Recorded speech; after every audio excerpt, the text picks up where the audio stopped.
Hi, everyone. Sayo is the man from 19 years ago. Okay, so do you want to maybe back up and explain what you've been thinking about for the past week and a half?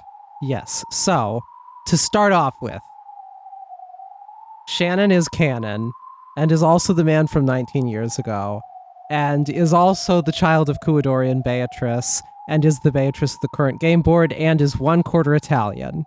That's my theory. Okay, so great. Love your gumption. You're going to need to explain it for everyone. Okay, I'll do my best. So, You're the one that came up. So, we start with original Beatrice, quite some time ago. Kinzo's much younger and so on, starting up the Ushiromiya business empire and what have you. I think that Beatrice is some Italian lady that's in the region. I think that purely because Italian things keep getting mentioned in vague passing, or Italian lyrics are used in things. Counterpoint. Why wouldn't she be German if Krauss was naming his children after German names? Fair enough. But counterpoint. Kinzo loves his spaghetti westerns, and those are filmed in Italy. What? Spaghetti westerns are from Italy. No. Yeah, that's why they're called spaghetti westerns. No. Google it. That's not a real thing. It's 100% a real thing. Keep telling people Google that it. telling people your theory while I Google that. Yeah. So Beatrice. I don't know why she's there, but if we need a reason, there is the whole Axis powers thing. So there's some reason there might be. See, I fucking told you. Oh, you aren't fucking kidding. That's weird. All right. So, regardless, we have this Beatrice there. Kinzo, who is interested in all things Western, obviously would be fascinated by a wealthy and cunning and beautiful Western woman there. Beatrice probably sees Kinzo's potential as well. They form a little deal to get rich off the occupying powers. I bet the gold is something that is in some way illicit, whether it's stolen or smuggled or something. There's some reason not to just come out with a big pile of gold, despite the fact that the gold appears to be real. So whatever the reason, Beatrice helps Kinzo get hooked up with some wealth, use it to get rich, get this nice private island, build the secret love nest. Kinzo, of course, has to get a respectable marriage to a respectable family for the political alliance stuff bullshit. But fuck that. He doesn't care about that. He's got Beatrice, and he's got this secret love nest mansion. And then, of course, this Beatrice fucking dies, but probably just after having a kid or in childbirth. And Kinzo blames himself for it. Maybe it even is his fault in some way.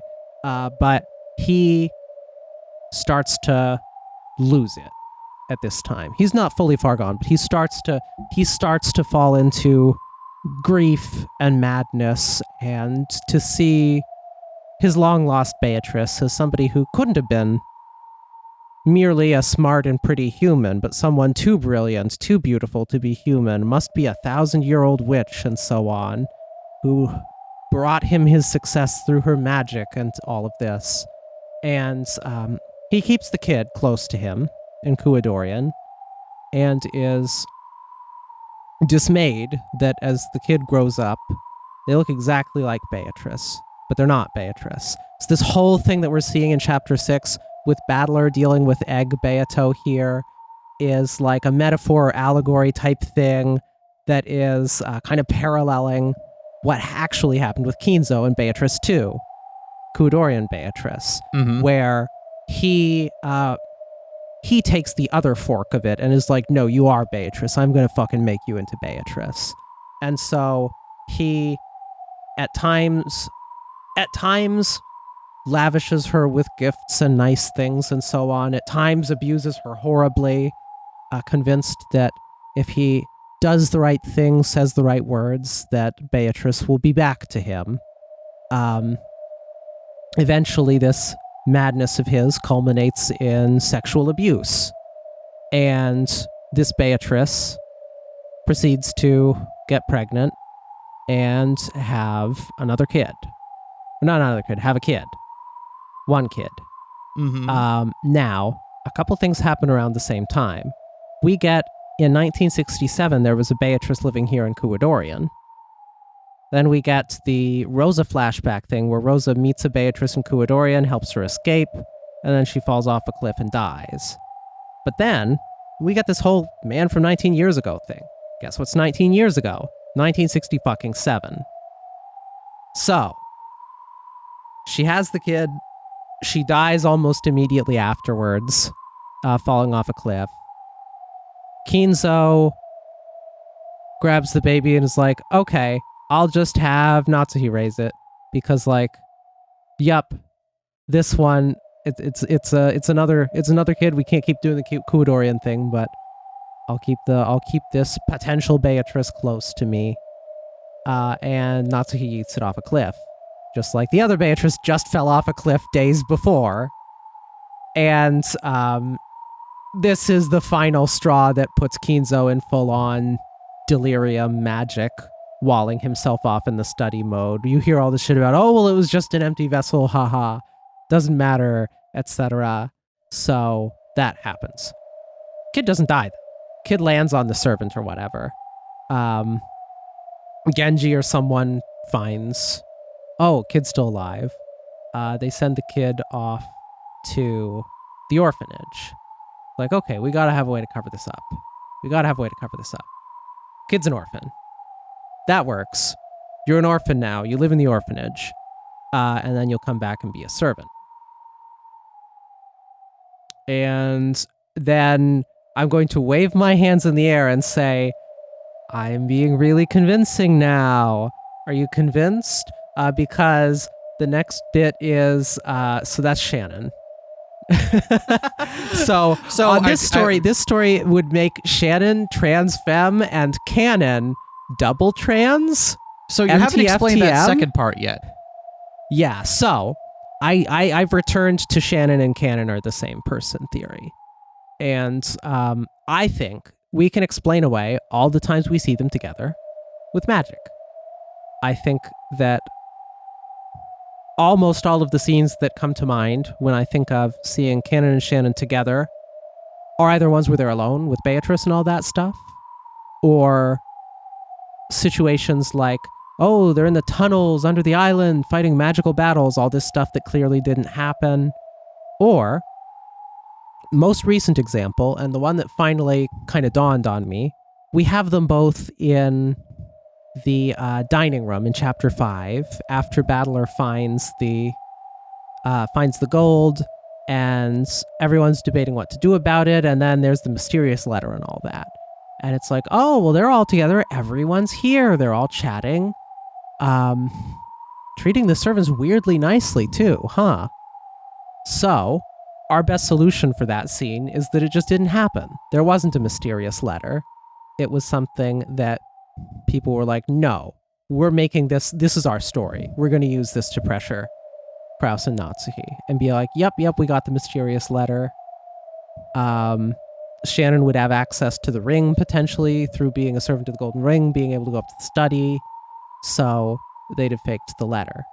We also know Battler isn't always a trustworthy witness. We know by that time he was an unreliable narrator because he'd already seen Kinzo, who was quite dead, as is established in the fucking court case at the end. So, I think things like that are going to apply to all the times we see them together. And I think it explains a lot. Things like, oh, why is it that only one of them can fall in love? Why is it that if one of them leaves the island, the other one has to?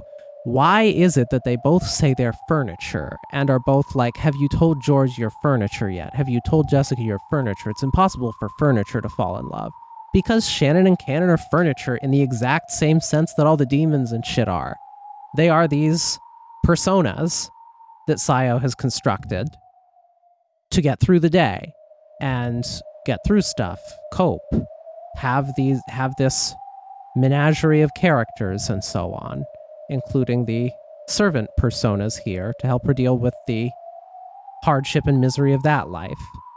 It also explains some of the weird parallels and things like, oh, why when they get the golden butterfly brooch do they both get an identical mark on their hands? and all that sort of shit.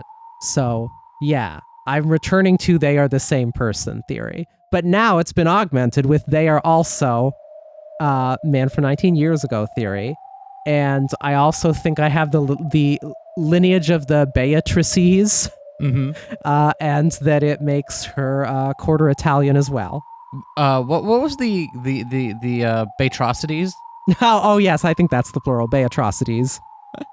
So, what convinced me most about your theory working here Was that it's good and cool? was the part where it explained what they mean by them being furniture. That was what really compelled me about this. Mm-hmm. I still have a couple questions for you. Yeah. If that's the capacity in which they're furniture, then in what capacity is Genji furniture? I have no fucking clue. I have zero explanation for that one. If Sayo is Shannon's real name, how come Kanon also has a real name and that name is Yoshia? Maybe Sayo is not Shannon's real name. Maybe her fucking characters are so deep they've got multiple levels to the fiction. So it's like, oh, here's this fiction where I'm this person who was orphaned and now I've taken on this new name and I'm a servant and eventually I'll be free, when the reality is that she's already found out all about this Ushiromiya family history shit, all this sordid stuff that led up to the abuse and misery she feels in her present day. And these are like, oh yeah, I'm not that person.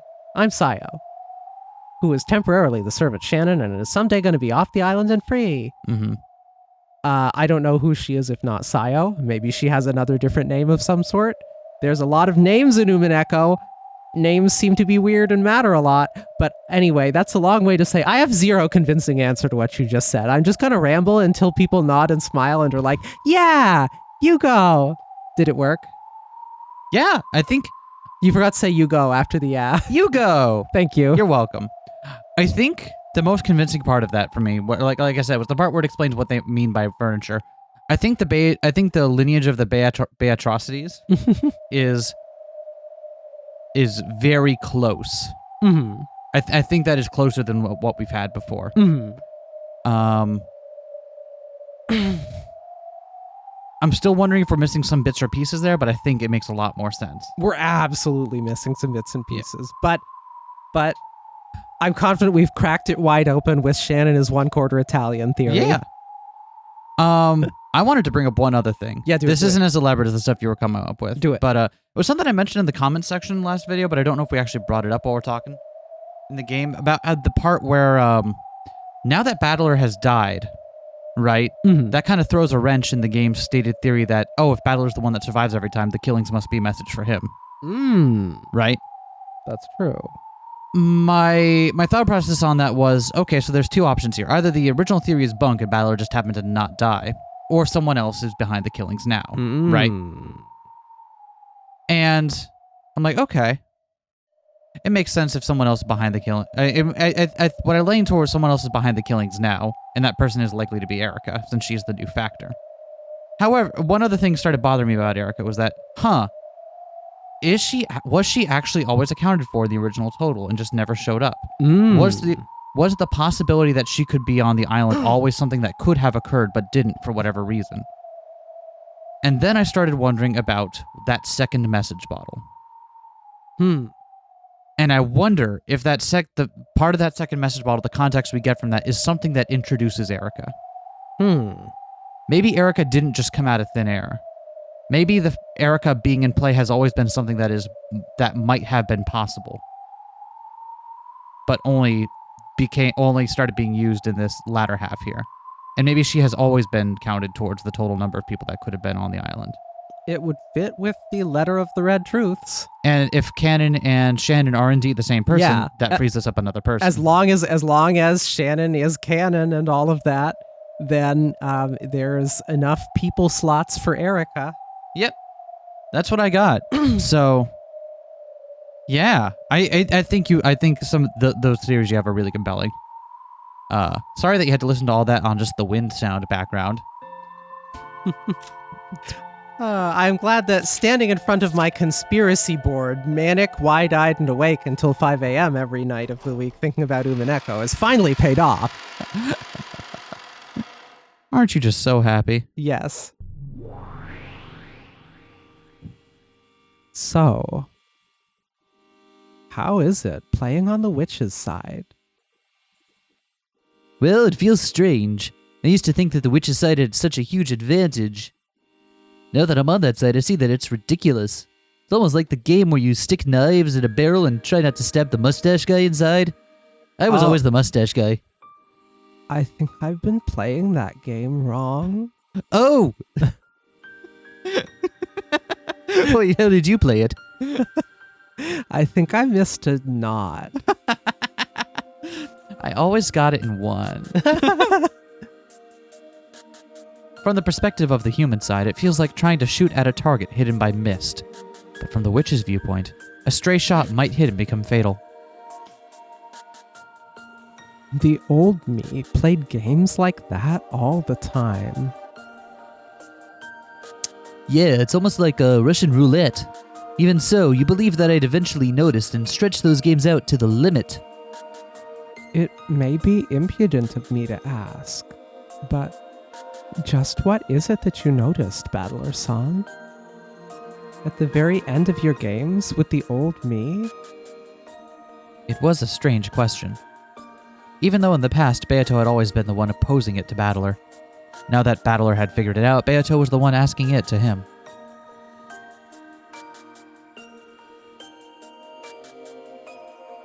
Our roles have been completely flipped, haven't they? In the past, only you remembered and only I forgot. But this time it's the other way around. Only I remember, and only you have forgotten. Would you mind telling me what it is? Telling you would be, easy. But I don't want to tell you. I'm not trying to be mean. I just want to believe in a miracle a bit for myself. A miracle? Yes, this was the single miraculous seed that Battler had left behind. If Beato could remember a certain something without being told, that would prove that Beato had truly revived. So he wouldn't tell her. It was Battler's final seed, which existed because he still couldn't abandon his hopes for Beato's revival.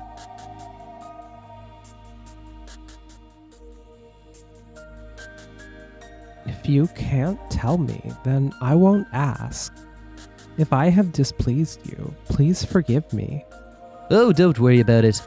I just never know when to give up. As she watched that sad smile, Beato's chest tightened. He was looking at her and seeing the old her. Yes, I must become my former self, for his sake. My older sister, who gets burned by spider webs, and I who don't, must become one. Surely it's more useful to him if I go on a journey to find myself now, than if I simply watch over his game. How do you feel about the game? Do you think you can win? Too much water, 8.8 out of 10. I intend to win. I'll win and end this eternal torture just like Beato wanted. When it ends, what will happen to the world? Who knows? I wonder, though. However, that's what we wished for, so no matter what the result is, I'll accept it. What will happen to me? Yeetus deletus, I believe. Beato was uncertain. Even she was probably no more than a piece in this game. If the game ended, then would she, one who had been born out of that game's rules, disappear? The game will probably disappear, but now I completely understand magic, so I'll be able to carry you off the game board. I think that was your wish. My wish? The rest is a secret. That's remarkably close to what we were thinking because the Battler's alluding to what Beatrice wanted him to remember, right? Yeah. Which was presumably which is what we've been assuming to be a conversation between Sayo and Battler however many years ago. Yep. And we assumed the content of that conversation to be something like Battler promising to carry her off on a white horse and then never coming back. Yep. I'll be waiting for a miracle.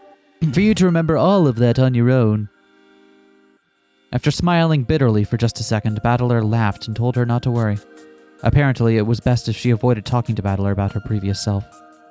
Well then, I'll go check on my opponent for a bit. I can't wait to see what kind of twisted logic that idiot thinks up next.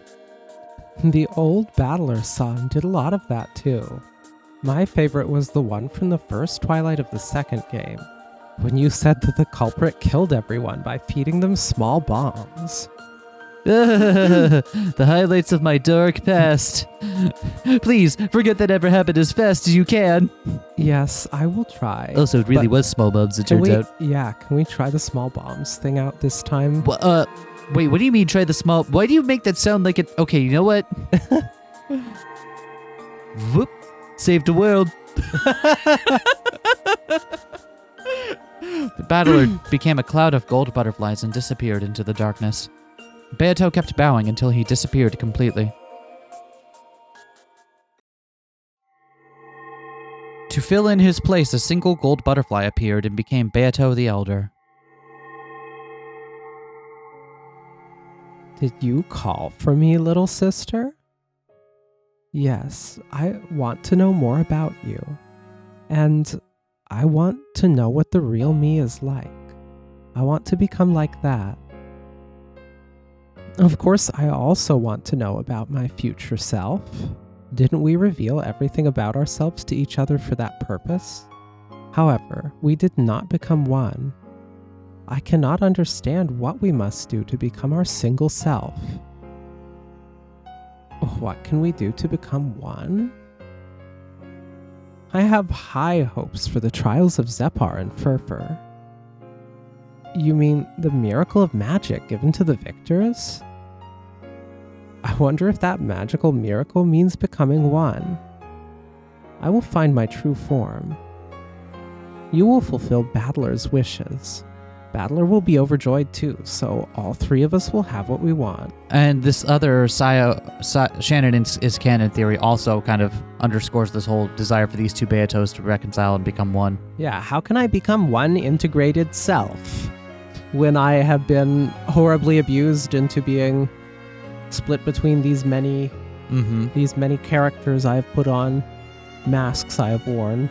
How do I become a single person again? Yeah. That's what I think is the theme, this bit. I like Beato's puffy sleeve. Me too. Look at how fucking puffy that is. Yeah, it's only lately that I've noticed exactly how puffy they are, and it's like, you could fit her entire head into the end of the sleeve. Yep. This is a trial, right? It means we cannot lose to the other two pairs. George-san and Shannon-san, Jessica-san and Kanon-san. I can only grasp happiness by trampling over them. The conditions apply to all of us. If one of the others succeeds in love, the other two groups, including you, will be trampled over. Why must the scales be so tilted, I wonder? Tilted? At the towers? I'm using tilt controls. Some people will find love, others won't. In that case, you can put those two groups on a scale. However, the scales for our trial have 3 plates, and 2 must lose for 1 to win. That seems horribly skewed. Who knows? It might mean that successful love is worth 2 destroyed loves. You're too insecure, little sister. If you can't put your desire to answer to Battler's expectations before your uncertainty over what happens to the losers, you won't be able to win anything. You're right. I won't give up our victory. I don't like doing this to the others, but there will be no hard feelings between us and them. If I do lose, I'll give my strongest blessings to whichever of the lovers wins. So, I'll fight with all my heart and soul so that I have no lingering regrets. And I'll win that miracle of magic.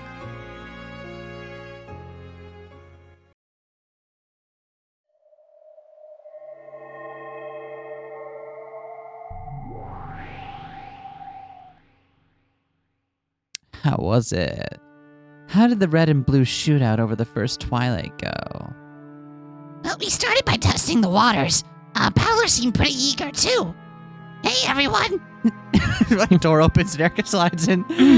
Hey! Woo! Studio audience applause.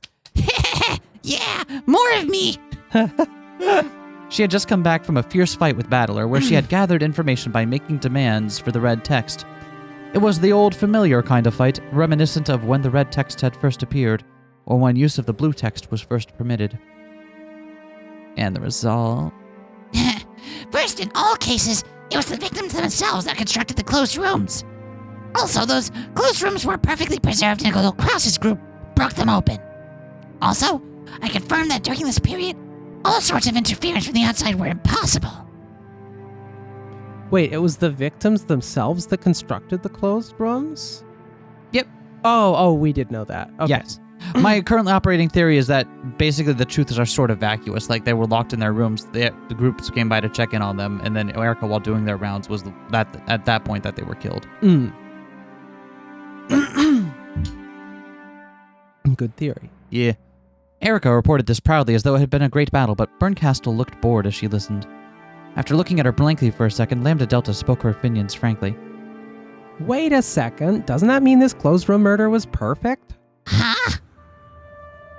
The victims had sealed the closed rooms themselves, and the closed rooms had been preserved until Krause and the others broke them open, and no one had been inside the closed rooms except for the victims. And Krause's group, the ones who had broken the rooms open, were not the culprits. In this way, she had managed to win several little red truths like these. Normally, simply collecting such vital information would have been enough. However, the Master Witch, tired with boredom, had expected a much more flashy, argument-winning victory instead of this bland result. Well, fuck you too, then. However, this time I don't have the detective's authority, so there's a chance I messed up when examining the corpses. So if we suppose a drug that mimics death was used to fool my examination, then, You mean Puru Puru Pico Puyo? No, not that. It's not impossible for certain well-known drugs, such as insulin, to bring about a temporary state that mimics death. Battler did not counter that with the red truth. In other words, my brute truth worked. Yeah, I think we started with the victory. To sum up Erica's report, all she had done was listen to the red truths Battler had wanted her to hear. Only the information Battler had wanted out there had been shown, and she hadn't been able to strike at any weak points. She was like a kid who had gone out shopping, then forgotten her job and only bought candy.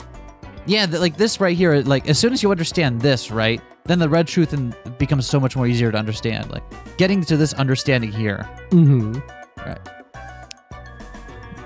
However, this was all the players on the human side could do. Without the detective proclamation, she could only fight by collecting dull bits of information like that. However, her master had been expecting more than that sort of dull fight.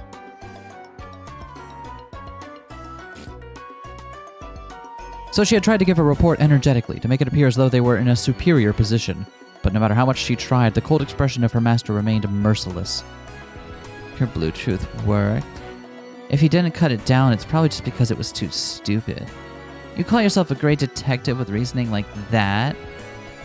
I did try to examine the corpses with care, to the best of my abilities. However, I don't have the detective's authority, so we can't be certain. Wait a second, weren't you the one who decided not to make the detective proclamation? Didn't you say you wanted to raise the stakes to make up for your disgrace last time? Well... What's wrong? Are you saying you can't win against Battler without the detective's authority? That's not true, my master. I could easily defeat an incompetent like that, even without the detective's authority. It's just that this style of fighting is a little different from what I'm used to, and I haven't quite gotten the hang of it yet. As far as humans go, Erica was quite talented. Her knowledge and powers of memory and insight were ahead of the pack, and it was likely that no human was well more suited as a detective than her. However, no matter how much of an advantage she might have had over other people, that didn't matter in this witch's game. In the witch's game, it's either 0 or 100. In other words, everything is either the red truth or it isn't. If a normal human was worth a 10, her exceptional power would probably rate a 99. However, it could never be 100. Since it wasn't 100, it couldn't be absolutely certain. so it didn't count as red truth. For example, the examination of the corpses that Erica had worried over in the fight just now. If she had performed it with the detective's authority, she could have said with 100% certainty whether they were alive or dead. However, without the detective proclamation, it was 99%. There was a 1% chance that she'd made a mistake, and that overturned the foundation of the examination. Erica had gained the detective's authority and had become the Witch of Truth because Berncastle had supplemented her talent of 99 with an additional 1. Simply because Berncastle wouldn't give her that 1. In the world of witches, Erica's 99 was treated exactly the same as 0. She couldn't even use her great assistant Delanor without a power of 100. When working under an Erica who had lost the detective's authority, Delanor's red longsword lost its power. And Erica? Peace, Erica. Got it. Delanor was also irritated that she couldn't provide full assistance. She had tried several times to convince Erica to use the detective proclamation, but Erica had stubbornly refused each time.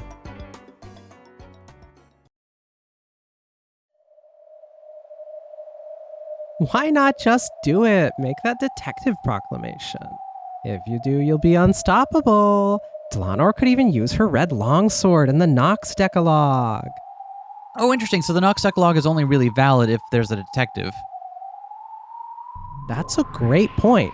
If there's no detective, does that change things? I think it's still a good guide. I think they're still good as guiding principles. Because they lay out, at least the versions of that laid out in this game are lay out versions of what feels like a fair fight, right? Mm-hmm. And whether or not they follow the rules exactly, this is a fight we're able to win. Yeah. So why not do it if you want? No. There was no need for anyone to explain. By now it was clear that Erica hadn't abandoned the detective proclamation by her own will. The battler reached the truth during the previous round. This game was already finished. This isn't really the 6th game, it's just a finale so that battler can have a chance to serve as game master at the end. The result was already decided last game. Yeah, pretty much. The games won't continue forever, and I've lost my bet with Burn. In this game, Battler will prove that he's reached the game's truth, and then Beato's game will be destroyed in a big victory for the human side. And a big victory for Burn, too.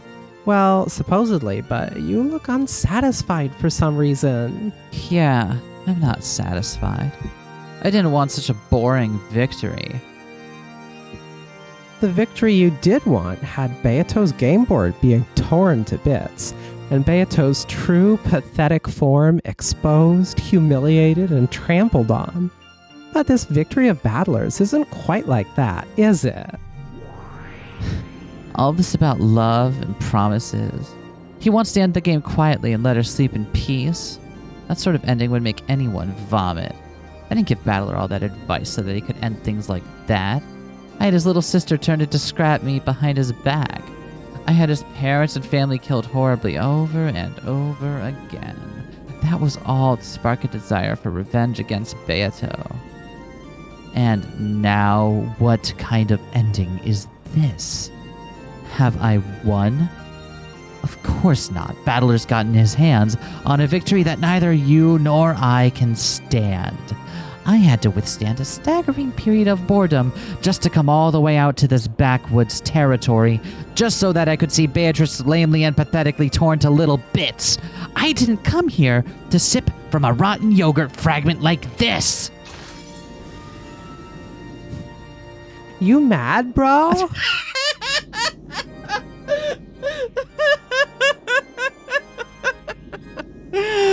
Aw, your angry face is wonderful too, Burn. I see, so this is why you wanted to straighten things out for yourself at least once at the end. It is all the fault of this moron piece screwing up all the time in the last game. Because of you, this game board that looked like it'd be fun for the first time in thousands of years has all been wasted. Filth, trash, scum! My apologies, my master. I will definitely bring you victory, so please forgive me. If you couldn't win with the detective's authority in the last game, how do you expect to defeat Battler now that he's the game master? if you don't have a chance at winning with even the detective's authority? So why bother with it?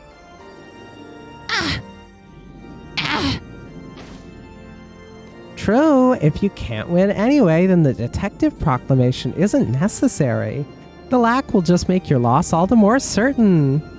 And therefore, if you manage to win in this even worse situation, that would be a miracle worthy of me. If and only if you can do that, I'll be able to forgive you. Yes! I will surely show you that miracle. Like hell you can, scum.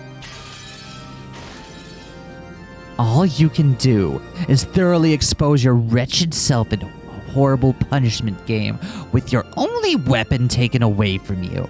And through it all, you'll still roll over playfully and beg to keep me entertained, scum.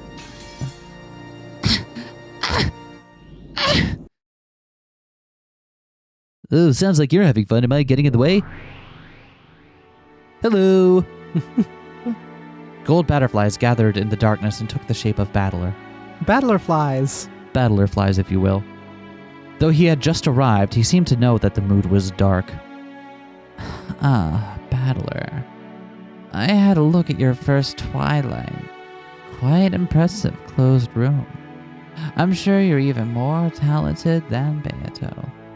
Though it's just a rehash of the closed rooms Beato made in the past. I'll take that as a compliment aimed at her, though. Oh, there's a little hint. So this thing used to lock the rooms here is the same as the way the rooms were locked in previous games. Good to know. It seems your fight with Erica wasn't bad either. Think your serial murders will move along smoothly? Oh, who knows? My role isn't to carry out serial murders. Although I could murder some cereal right now. Does anyone else want some Chex Mix? Wait, I'm fucking magic. I can make Chex Mix. Can I get Lucky Charms? No! I like the little marshmallows. I said cereal, not candy in a bowl. Fuck you. Fuck you. I'm the one who can make cereal. It's to you. It's to use the. You okay? You know what? I've never tried getting Lucky Charms before. Maybe we could perform an experiment to see whether or not I could make it. I'm not sure I follow. What sort of experiment do you mean? It would be a cereal experiment. Yeah, not landing. No, okay. It'll land in like 10 years or so. Okay. 10, 15 years. It's to... My role isn't to carry out serial murders. It's to use that process to show you closed rooms that are impossible without magic, and thereby achieve victory for the witch side, and prove that I've fully understood this game. No, there's one more thing. Just one more thing? Just one more thing, bro. To settle things with Erica after that evenly matched duel we acted out last time. Battler. Evenly matched? Burncastle noticeably grimaced. Erica averted her eyes and hung her head timidly. I know what you'd like to say. That wasn't a draw. That we should have won easily, so it counts as a loss. Hey, it's not polite to eavesdrop. Literally can't not. This is my realm. Look at a mirror. It's written all over your faces. No way. Where? Hey, what's going on? If you tell me it's written in ink only morons can't see, then death, super death for you.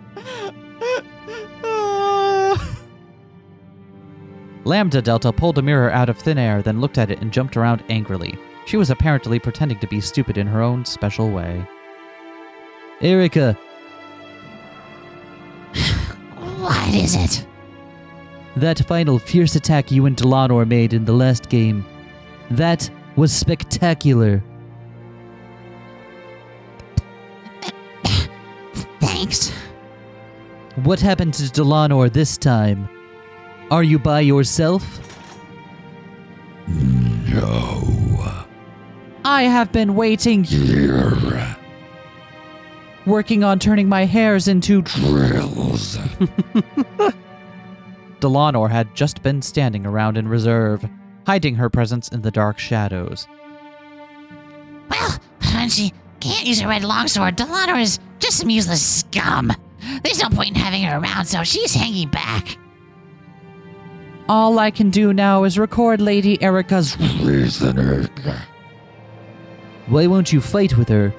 Why can't you use that red longsword?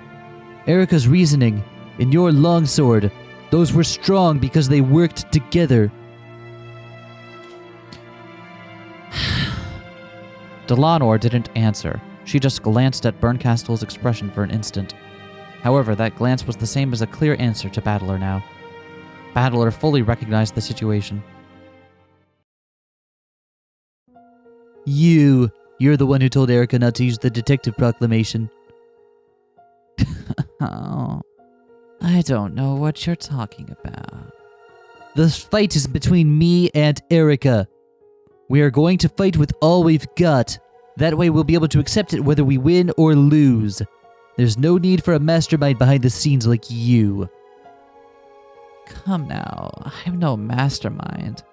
I'm just a theater goer trying to relieve her boredom. Featherine intensifies. Yeah, right. A theater goer is someone who sits quietly in the stands and watches. That's not what we call someone who jeers at the stage and threatens or manipulates the performers. Sorry for being an ill-mannered audience. You might not know it, but I've already paid a huge admission fee to watch this play. Sorry, but I intend to enjoy it until I get my money's worth. If you get in the way of the game's progression, I can use my authority as the game master to boot you out of this game. If you want to, go ahead. If you chase me out, then I'll head back with my piece, Erica, and I take my ball and go home. I'm not a ball, okay, sometimes. This game will be canceled. You'll be canceled, and you won't be able to prove that you've reached the truth. You're gonna get you trending on Twitter. I've got all the receipts, bro. A theater goer is an observer. A truth with no observers is the same as an illusion. You need a theater goer as a witness until Beato's game ends. Our truth only needs to pass between the two of us. If you get in the way any further, I will boot you out by force. Then you can writhe around in boredom for a few centuries until you find another way to kill time. Then go ahead and do that. Erica, this game is over. Good work. You were completely fucking useless. You weren't able to overturn this dishonor of your loss, so as promised, I'll throw you into the worst fragment. I'll toss you into the depths of oblivion with the empty popcorn buckets. Master, I will win. I'll win no matter what. So please let me fight Battler until the end. I don't want to lose and get thrown into the depths of oblivion. You know I want to watch until the end, right? But Battler says he'll toss me out. Hey, what'll you do, Lambda? Well, I realize you've been irritated since the last game, Burn, but calm down a bit. And Battler, don't provoke Burn so much. This kid can't control her emotions sometimes. Shut up! Who can't control her emotions? Berncastle, who had never showed any expressions at all at one point in time, was now twisting her face into all kinds of displeased and ugly shapes. When Lambda Delta made fun of that, Berncastle clicked her tongue and looked away. As they say, nothing can stop poison but poison. Apparently, Lambda Delta was the only one who could rein Berncastle in. Maybe also an anti-venom? A what? No, never mind. Erica, you want to fight Battler, clear your name, and get Burn back into a good mood, right? Yeah. Battler, you want to quickly and neatly end this final game, so that you can prove you found the truth, right? Yeah, that's about the long and short of it. This is a face-off between me and Erica. I won't let anyone else get in my way, but I won't let anyone get in Erica's way either. Battler. If both of them wish to fight, then that should be respected. Leave Burn to me. I'm the only one in the world who can calm that kid when she gets in a bad mood. You're the same sort as her, but at least you could be reasoned with. You shouldn't underestimate me. I just like seeing Burn grimace. That's why I've taken a liking to this game of yours. If you think I'm easy to handle, you're apt to get burned, okay? It's just Mirror's Lambda Delta had big Cherno energy this entire chapter. Oh, yeah. Ugh.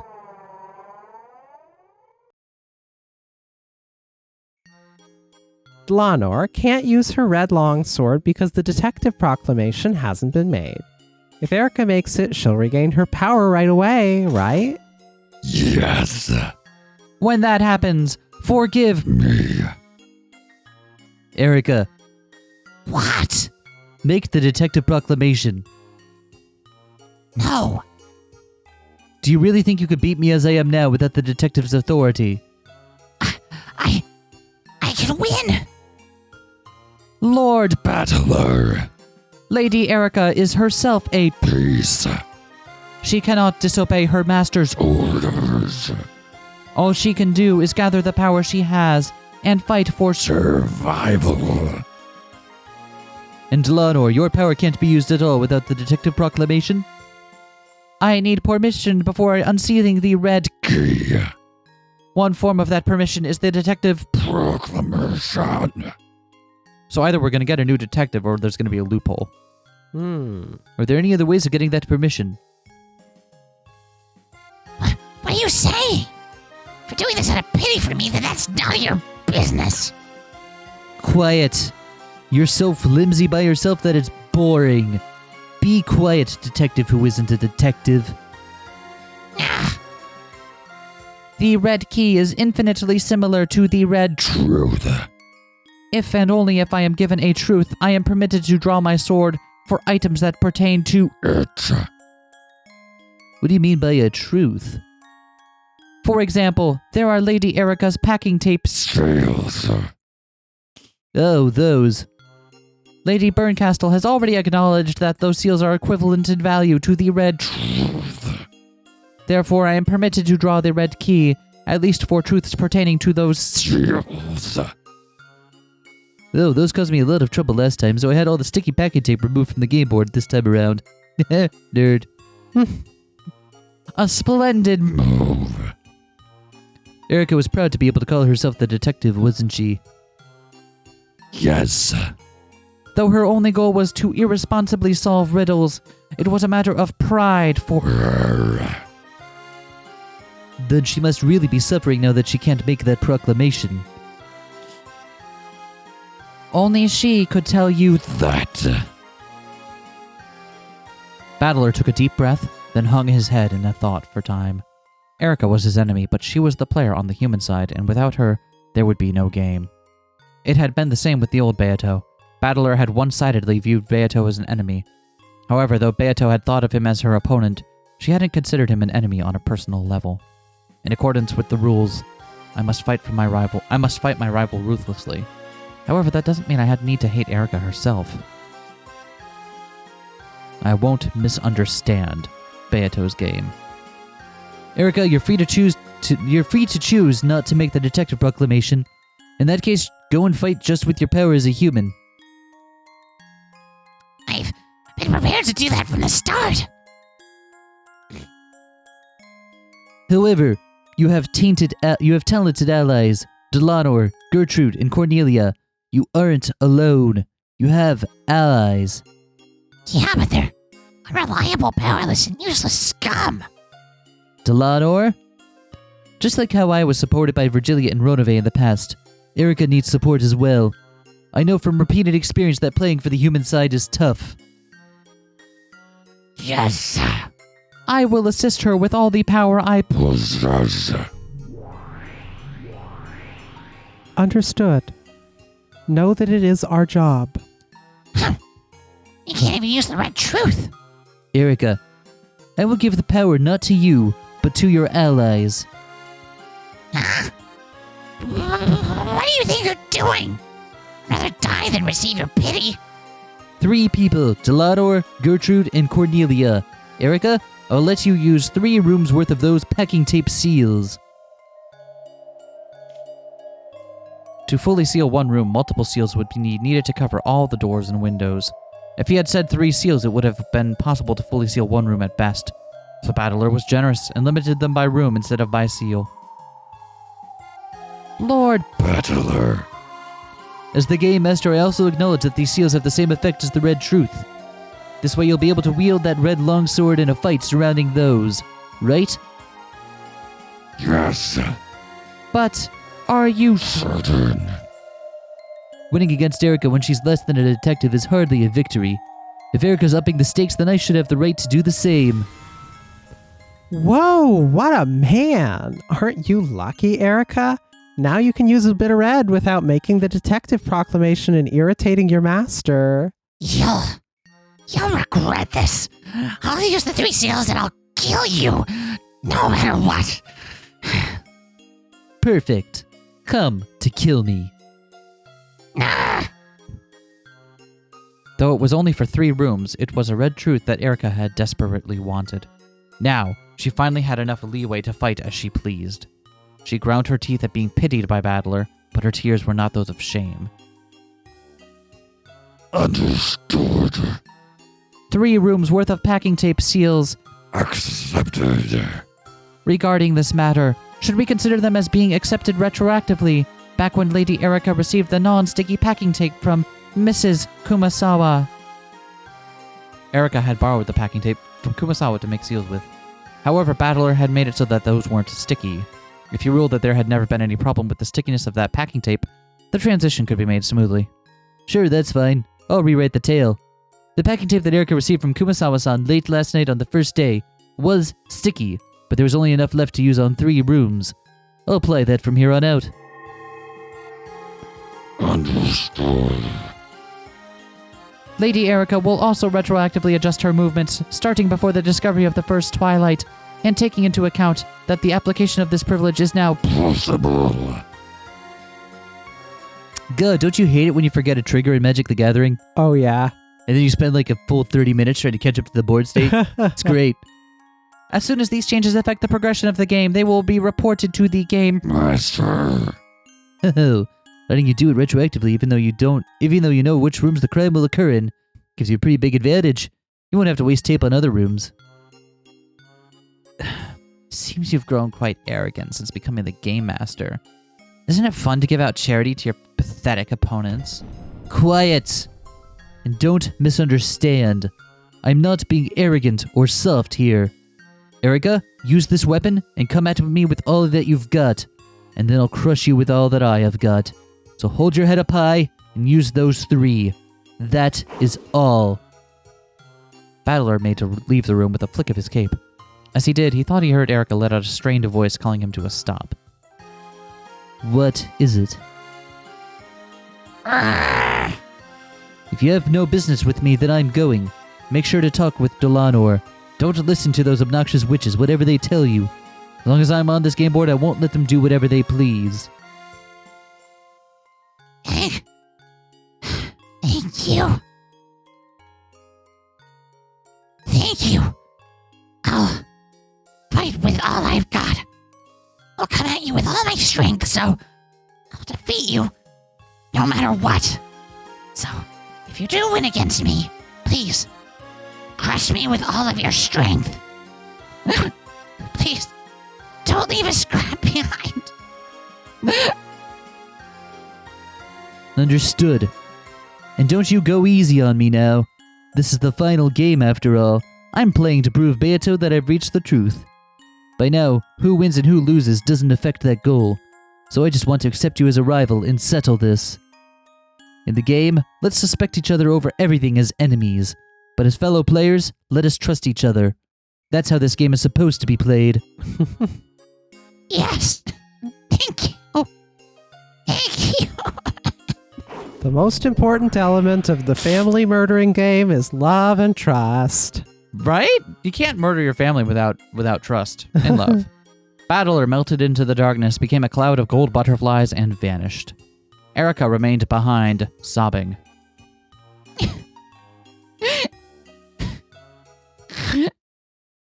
Just kidding.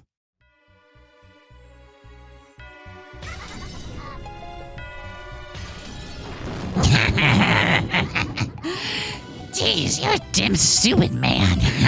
You totally fell for it and gave me the tape. I, for real, Erica, have packing tape.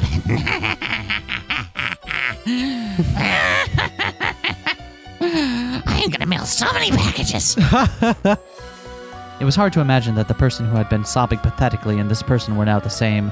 That's how vile her face contorted to be. The two witches were also cackling with ugly smiles. I totally understand.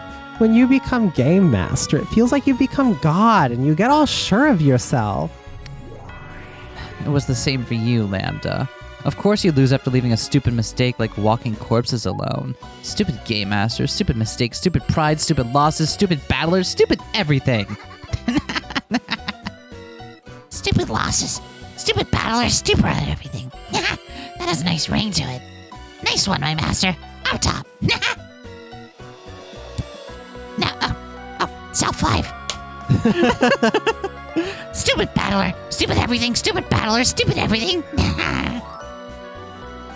If that stupid battler really thinks Erica's at a disadvantage, then I really pity him. A detective proclamation isn't what you need to kill a moron. Death by falling on a piece of tofu? It'd have to be soft tofu, too. Add some guanciang chili paste, and you've got a snack that go great with some wine. Oh, I don't want wine and crackers. The three giggled together. It had all been an act to get the packing tape for the seals from Battler. Even though the packing tape that had tormented him so much in the last game was unusable in this one, he had fallen for Erica's act, and she had gotten what she wanted, though just 3 rooms worth. The illusion that Erica had an overwhelming disadvantage was just an act. A trap to trick Battler and make him hand over the packing tape. With this, I can kill Battler perfectly. I figured out those pathetic closed rooms long ago. A perfect closed room? Dumbass! I'll show you a real perfect closed room. And I can almost cry for joy at the fact that you gave me the weapon that'll finish you. My master, Lady Lambda Delta, thank you so much for going along with this act. It was fun. No need to thank me. Plus, it wasn't an act. What? Don't worry about it, kid. Burncastle said something that was probably disturbing, but in her good mood, Erica didn't care a bit. That pudding for brains moron, thinking he's done something so noble. I'll make you regret it. All right, let's use these seals at our leisure. You did great too, Delanor. Seems that Battler trusts you, so he believed every word you said. Well, they're assuming that Battler fell for it, and Battler didn't just, plan for this, didn't see what they were doing and made an educated decision to still give it up. Yeah, Because he's been tricked by this before, hasn't he? absolutely. Yeah, so, fool me twice, right? Don't tell me your conscience is hurting, you little murder doll. No. Delanor looked at Erica in a slightly lonely way. Then, after shaking her head slightly, her gaze turned hard and she looked at the darkness Battler had disappeared into. He should have known that this was a no-holds-barred fight. Fight. How foolish, Lord. Battler. This is, without a doubt, the result of your Pride. Mr. Battler. This will be Fatal.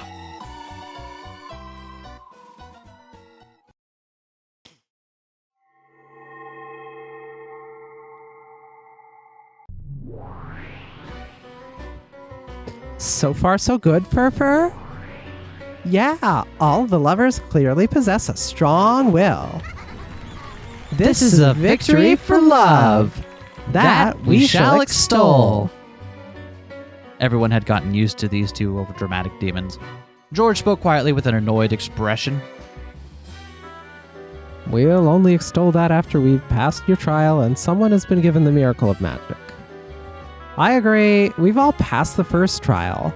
What's next? I won't hold back anymore. I'll do whatever it takes. Yes, we won't lose. We won't lose either. Yeah, and of course the same goes for Battler Coon's group. Oh, hey, of course. I doubt anyone here is so naive that they hope to win by having the others forfeit. Right. Anyone weak enough to drop out would have no right to be here right now. Are they all fighting over Sayo's love right now? Or rather, is this a battle in the center of the mind inside Sayo about which of these... Yeah, there's layers. Yeah. Even Beato, who seemed to be the shakiest one of the six, was strongly determined. The two demons nodded at each other, taking note of the six's continued resolve. So, what's the next trial? Don't tell me you still haven't decided. Well, we thought at least some of you would drop out. We didn't think you'd all remain. What a happy, miraculous miscalculation due to love. Shut up. So, are we going to play some musical chairs or something to make sure someone drops out? Yes, precisely that.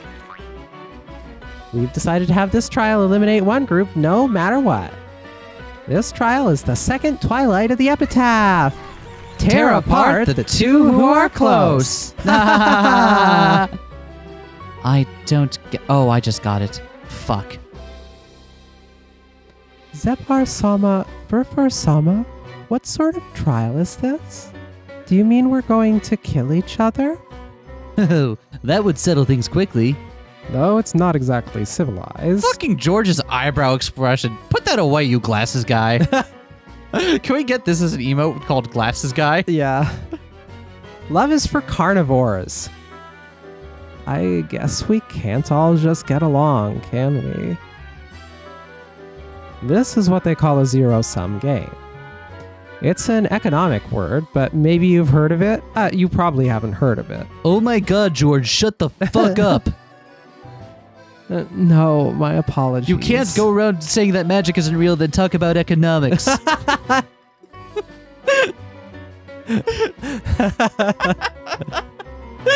What, am I wrong? That's just humans and tricks. Sure, you can summon one from the Sea of Zero, but... Zero-sum game, huh? It's where victory and loss is all cancel out to end up with zero.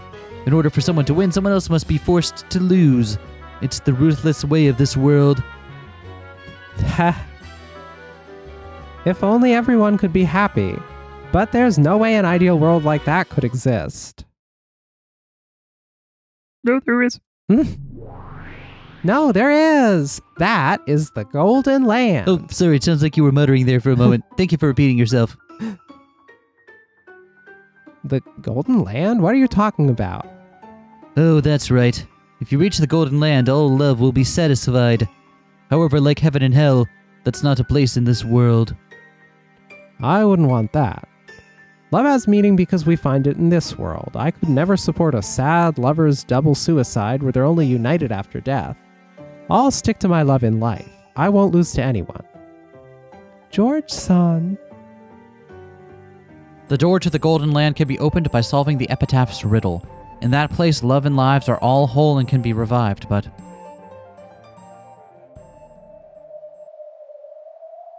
We're straying from the point. Let us hear about the second trial now.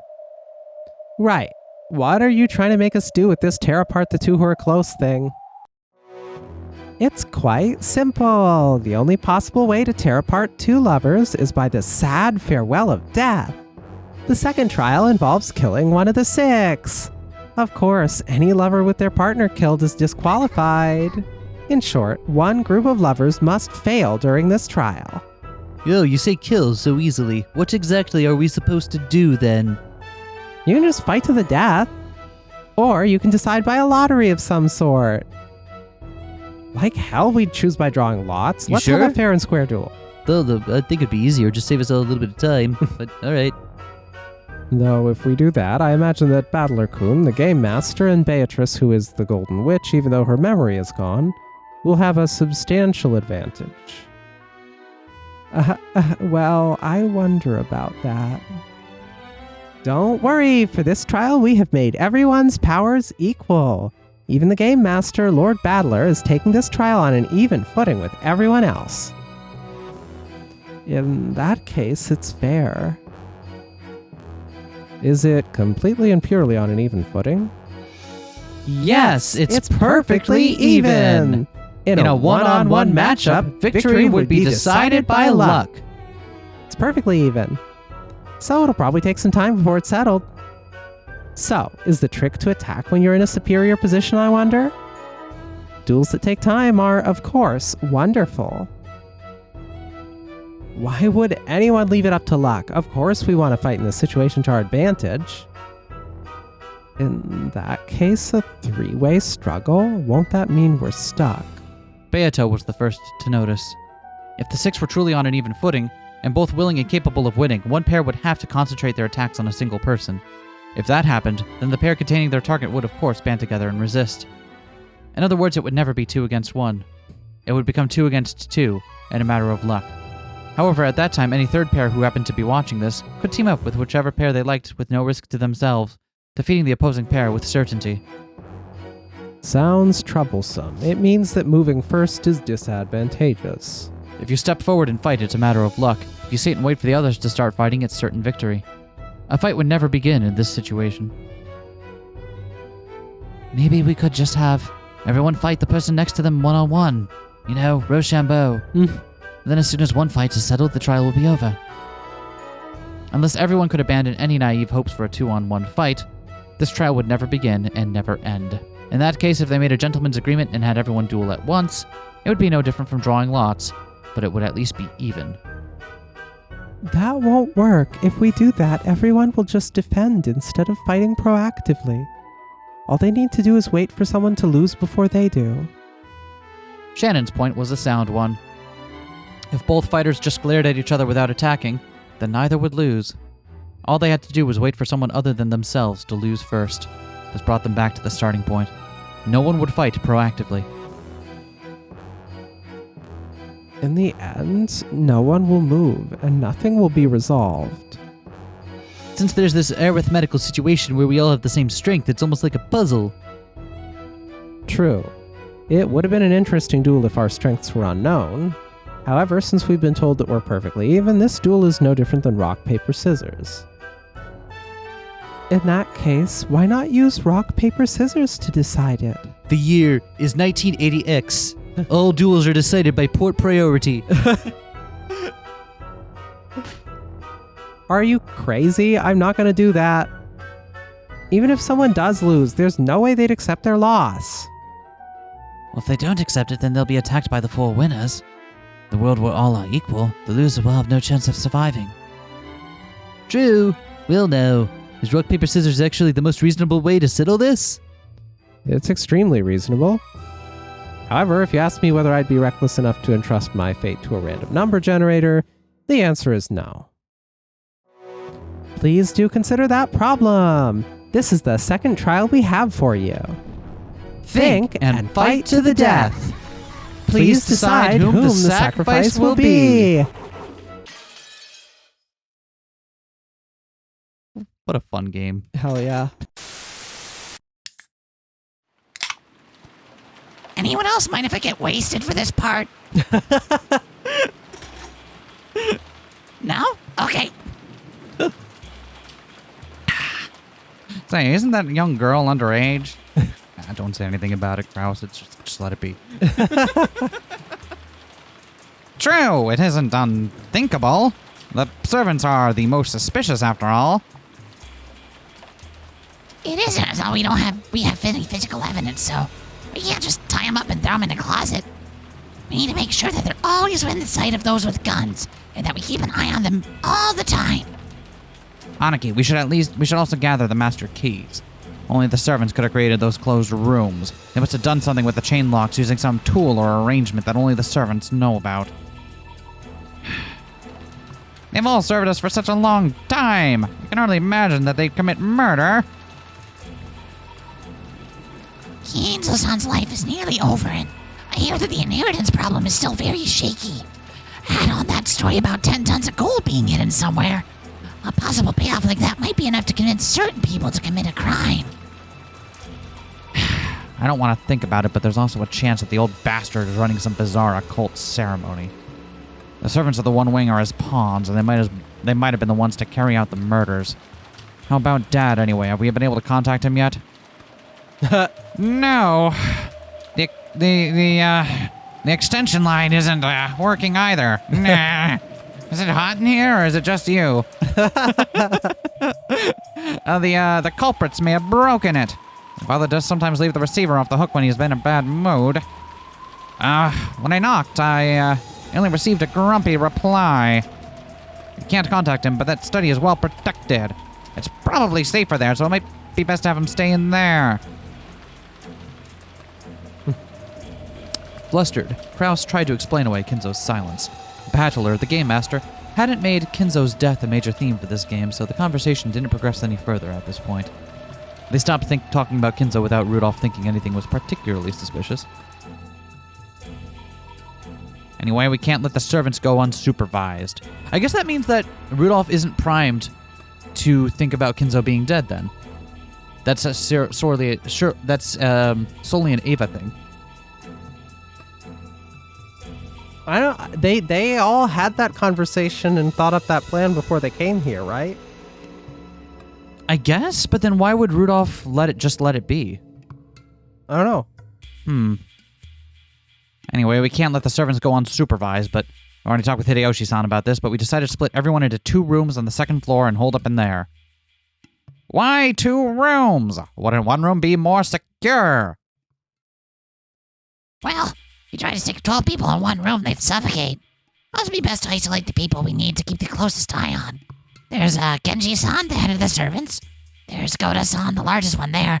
And though he's just a kid, Kana-san is a boy. I think we need to pay those 3 special attention, Aniki. This way we can isolate that group and you and I can keep a close eye on them. With 2 guns, the pair of us could cooperate on a moment's notice. They make even a single suspicious move, boom. Now I understand. Let's go do that. But, Rudolph, we cannot be certain that they are the culprits. And don't be too pushy now. You're telling me not to be pushy? We must be getting old. Yeah, I'd say kind of like mid-50s or so. I mean, like, you look pretty good for your age. Not gonna lie. Right now, Hideyoshi-san is upstairs dividing everyone into the 2 rooms. We'll gather the ones being isolated in the cousin room, and the others will go into the next room over. All right, Aniki. What about Jessica-chan? She insists on being in the same room as you. Nah, Jessica. You're planning to... Oh my gosh, sorry. The cider isn't hard enough.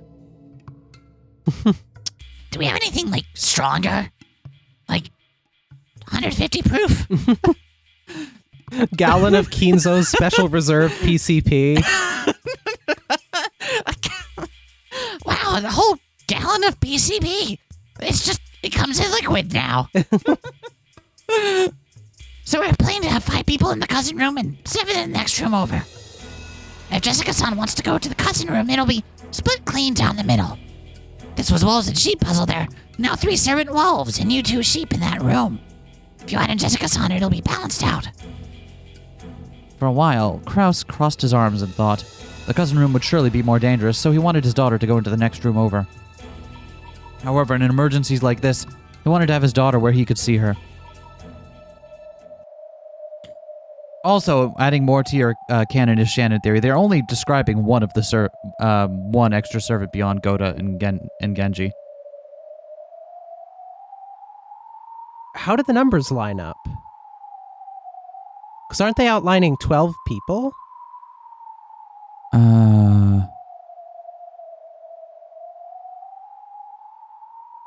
Let's see. There was the number. They gave the number at one point.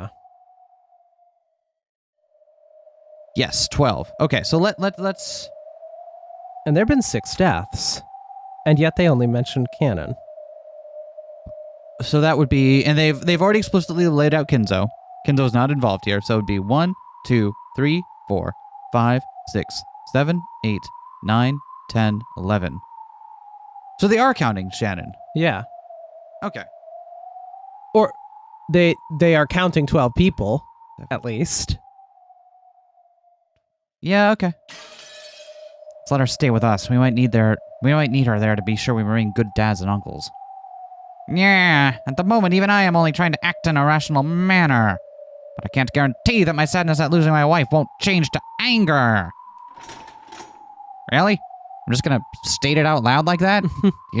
This one could have used another editor, huh? Even without any physical evidence, the servants are certainly the most suspicious.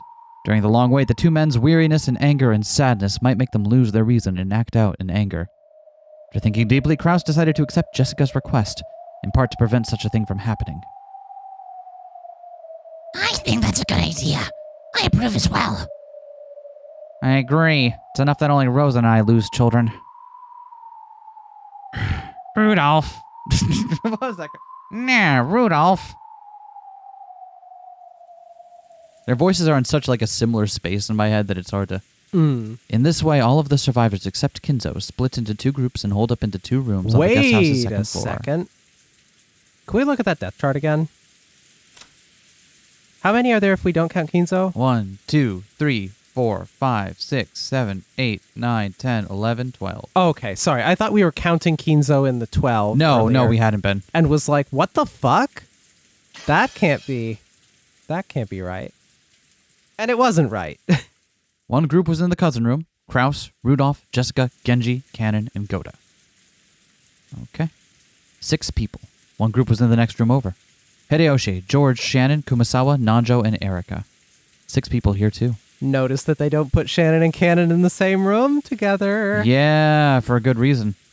So, on your theory then, one of these, or the survivor of one of these rooms is going to be lying about the other servant having been in there. Yep. Perhaps as the result of the killer's doing, the external phone line had been cut off, and they would have to wait for the ferry boat coming the next day before they could contact the police. However, the weather report said that the typhoon would make the ocean rough all the next day. When such a thing happens, the ferry boat takes the day off. So it would probably be 2 days before the boat came. In other words, they would need to spend a full 2 nights holed up in here.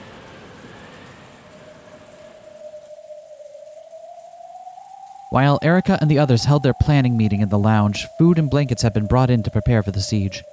The sudden tragedy had everyone on edge, but it was already well after 2 in the morning. If they really suspected the servants, then the observers couldn't afford to fall asleep at the same time. Either Krause or Rudolph should probably take a nap right away. Oh, not bad. Even without the detective's authority, you've managed to take control pretty cleverly. A man who's lost his cool is no different from an emotional dog. If you treat them properly, it's easy to control them. One of the benefits of the detective's authority was being able to take charge of the situation. Because of this, Erika, who was both a guest and a young girl, had been able to order a large number of adults around at will. However, she didn't have that power this time. So Erika had taken charge by making good use of her natural conversation skills and techniques for controlling men. Oh, the detective's authority is the same as magic. You can't do anything that's impossible for you. So, I guess Erika was only acknowledged as such because she already had that much power. Magic is not something that is given to lazy or powerless humans. Right. On the contrary, people who can hide their great efforts are the ones we call witches. The absolute nature of the detective's authority can affect even magic. However, that convenient power probably hadn't been given to Erika easily. They probably have to acknowledge it. Even if she isn't given a special power by the witch she serves, she's capable of quite a lot on her own. But Erika, why did you split them into 2 rooms? Figured you'd try to gather everyone into 1 room. I would have if I had the detective's authority. This is a move to preserve my right to investigate at will. Oh, is that it? I see. Not bad. Since Erika was being protected as a guest, it was hard for her to move about freely. In truth, she wanted to take some time and investigate the victims at the crime scenes at her leisure, without being interrupted by anyone. She had already inspected the scenes once in a huge rush as she ran through the mansion, but that probably hadn't been perfect. However, they wouldn't have let a guest into the crime scene, so she'd had no other choice back then. She wanted some time to herself and freedom to investigate more, in part so that she could check the closed rooms and causes of death more closely. How is that related to splitting everyone into 2 rooms? Because she'll be able to trick them with it. Watch. Yeah, that's the only reason I split them into 2 rooms.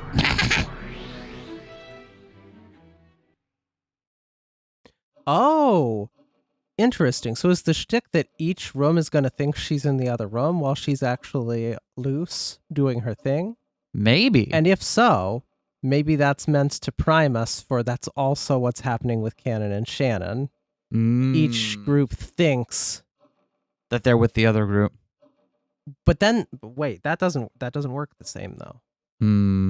Well, maybe it does. I guess it depends on who who's witnessed and who is reporting these things. I don't know. Yeah, Whatever. there's a lot of hurdles to overcome to get Shannon his canon theory to work, but I think it's got potential. Yeah. Don't give up, sport. The cousin room was filled with a quiet tension. This room had 6 people, Kraus, Jessica, and Rudolph. And then the most suspicious ones, the male servants, Genji, Kanon, and Goda, who had been forced to hole up in here. Jessica leaned against Kraus's shoulder, wrapped up in a blanket. She was drowsy, but apparently couldn't get to sleep. It was no surprise. In this bizarre situation, it would probably take some time before she could accept her mother's death. Kanon thought that this was the sort of time he should stay by Jessica's side, but that looked like it would be too hard to do in front of Rudolph's intimidating glare. Rudolph stayed completely silent, but his inner emotion showed clearly in his eyes. So Genji, Kanon, and Goda didn't have to ask to realize that they were suspected. Sometimes Goda asked to help in an attempt to get on their good side and correct this misunderstanding, but it seemed to be having the opposite effect. The best option available to him was to stay quiet so that he didn't aggravate Rudolph, and sit still at the end of the sofa. In the next room over, there were also 6 people: Erika, Hideyoshi, George, Shannon, Nanjo, and Kumasawa. The format of the room and the constricted atmosphere were the same as the cousin room, but even so, it was relatively calm there. Yo!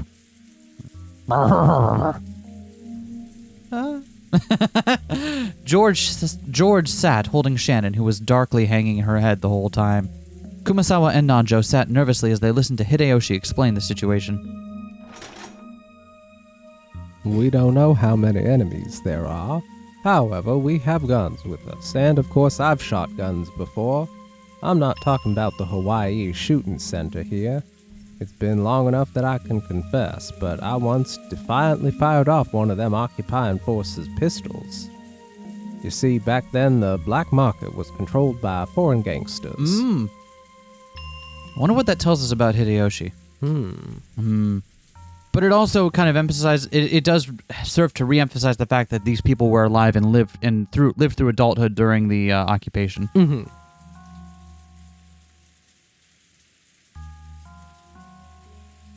He probably wanted to make everyone feel secure by convincing them that he could be relied upon. Hideyoshi went into one of his old stories that everyone had heard many times, and which had gotten more extravagant each time they'd heard it.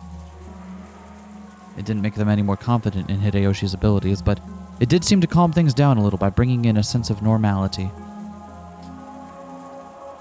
Why is a crime like this happened? I hope the boat comes tomorrow. It looks as though we'll be staying here for 2 nights. That was a good time to get some sleep. My nerves aren't dull enough to let me sleep soundly in a situation like this. George-sama. The pain and anger of losing his mother quietly tormented George. Sleepiness probably wouldn't be coming to him for a while. Erika suddenly clapped her hands as though she had just remembered something, then whispered in Hideyoshi's ear, interrupting the old story which she had grown quite engrossed with. Sorry. I'm going to the cousin room for a second. There's just one little thing I need to check on with the servants over there. Ain't you use the phone, you just need to dial the room number.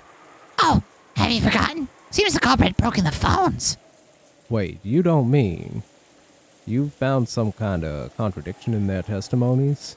Up until this point, Erika had spent a long time giving the impression that she behaved like a detective, so Hideyoshi immediately assumed that this was something vital to do with the crime. It'll be easy to check, but it might be a huge lead. I'll be back before long. Please don't let anyone leave this room. Even though it's the next room over, it's too dangerous to go alone. Take this. You sure you don't want to take someone with you? Yeah, we can't trust the servants or Nanjo-san completely. You're in charge of this room.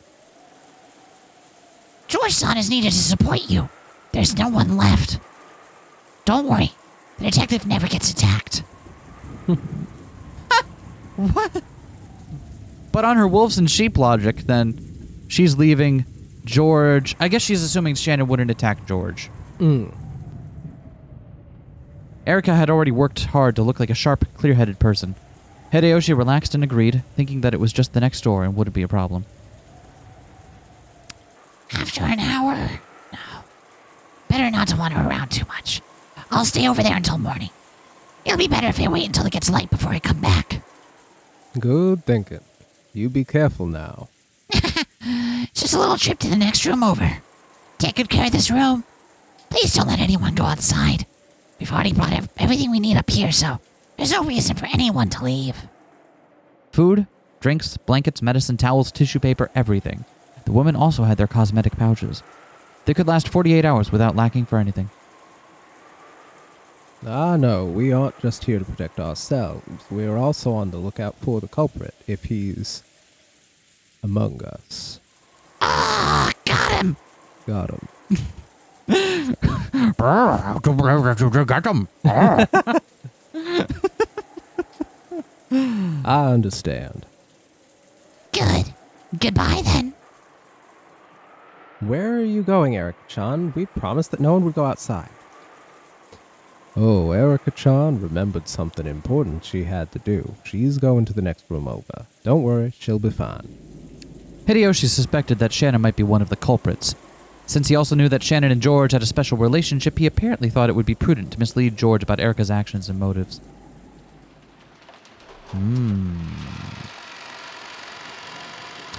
Hideyoshi slowly opened the door and checked both ways down the corridor, his gun raised.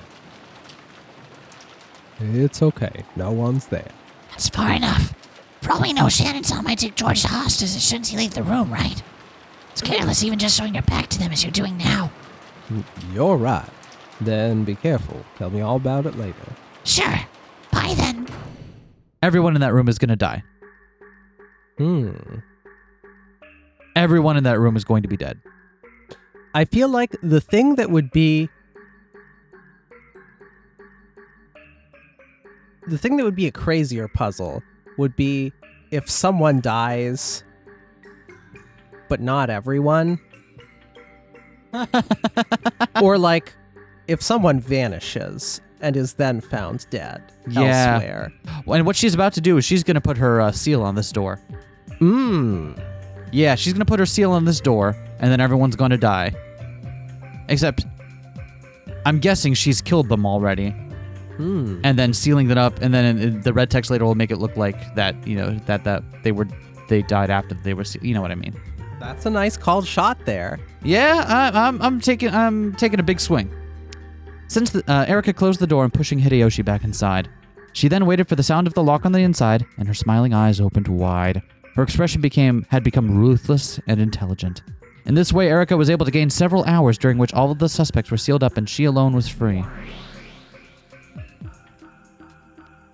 Finally, I can investigate to my heart's content. But first, Ushirami a battler? Yo, don't use my full name. That's fucking weird. Allow me to confirm the location of all characters present. Repeat it. Of course, I'm not obligated to respond, remember? If you don't, I'll just say that someone sneaked out while I wasn't looking and that this person was responsible for the bizarre crimes that are sure to follow. If you want to show me an impossible murder, you should first confirm their locations. Sure, why not? I'll listen. At least, let me hear it. From now on, instead of repeating the barricaded room next to the cousin room, let's just say the next room over. Does that work for you? Sounds simple enough. Got it. And? When I check anyone's locations as I'm about to, I'm not concerned with whether they're alive or dead. Think of it as the location of their body. And of course, I'm referring to the current point in time. Here we go. Yup. Yeah. The first 6 Twilight victims are located at the places where they were discovered. Natsuya is in her room, Ava is in the VIP room, Kirei is in Krause's study, Rosa and Maria are in the parlor, and you are in the guest room. Don't tell me you're already gonna refuse. Don't worry. I acknowledge it. So what was the... Interesting. So he doesn't immediately acknowledge it, but then die. Interesting. So there must be a reason for his hesitation. What if it's something like one of them is not dead, And so he's just like, gotta do some quick maths to be like, does it fuck it up for me to reveal that they are still at that location, despite the fact that they are not actually dead or something? Maybe. Oh. Don't worry, I acknowledge it. First off, it was acknowledged that the victims' locations were the same as the rooms that had been shown by the witch's side illusion. Good. I'll continue. Hideyoshi, George, Shannon, Kumasawa, and Nanjo are in the next room over. Acknowledged. With that, the humans in the room Erica had just left had been specified. Carefully checking even obvious things like that was the most basic part of playing on the human side. Good. I'll continue. Everyone else... Woo! Got him! There it is. There it is. Yeah, you know what? You're onto it. You're onto it. I think you're onto this. I'll continue then. Everyone else is in the cousin room. The word everyone drew a slight reaction from Battler. The intuition he'd built up from all his previous games told him not to answer this one instantly. Ugh, I refuse. Acknowledging that would mean that Kinzo's corpse would also have to be in the cousin room. Pardon me. It's already been shown that Kinzo no longer exists, so please remove him from the word everyone. Why are you using the word everyone for the cousin room alone? Why are you so vague when you could just mention the names of Kraus and the other 5 individually?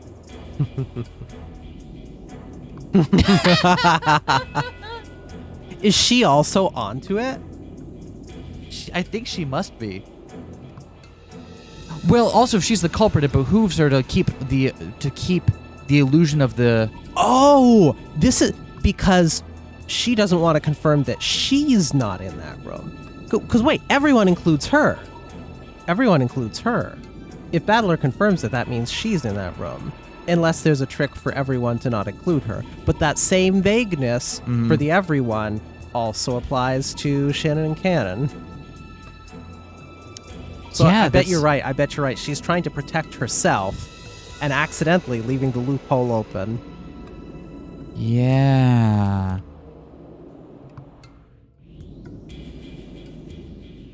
Okay. Okay. It'd just be too much of a pain to read out all their names, or is there something wrong? Does you think the word everyone create a problem with some trick of yours? Ooh. If Battler had been told to repeat Kraus, Rudolph, Jessica, Genji, Goda, and Kanon are in the cousin room, he would probably have acknowledged it with the red without thinking too much about it. Of course, normally Erica...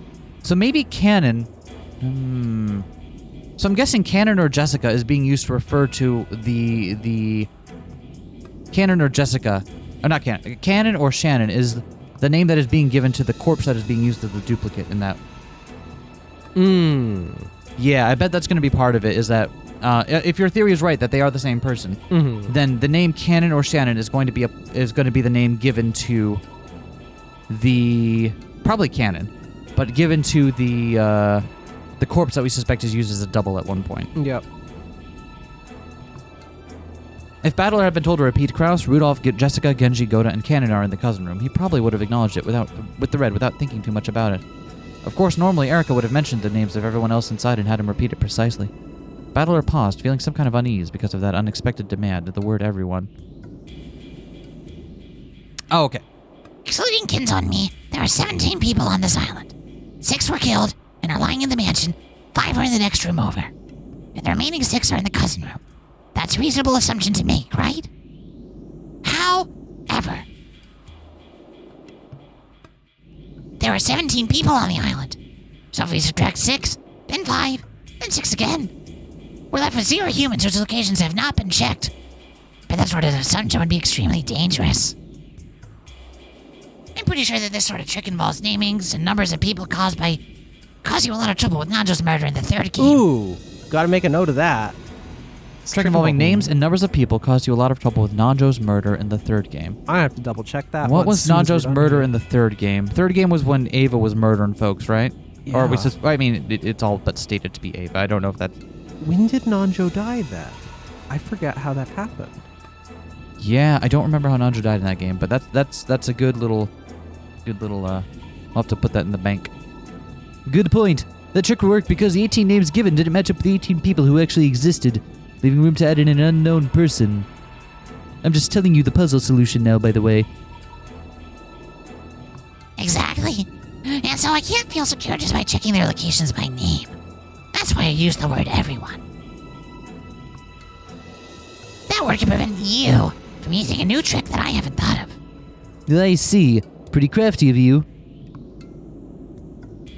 If Battler was planning a new trick, except he already did, but it works the other way around. Yep. If Battler was planning a new trick where the names and number of people could be used to create false alibis, like the murder of Nanjo in the third game, even naming off all 17 people and checking their positions left a trace of uncertainty behind. And if he cleverly managed to slip somebody past the names and numbers of people. For example, let's say that an unknown assassin X is hiding on this island. Let's call him Pearl Pico Man.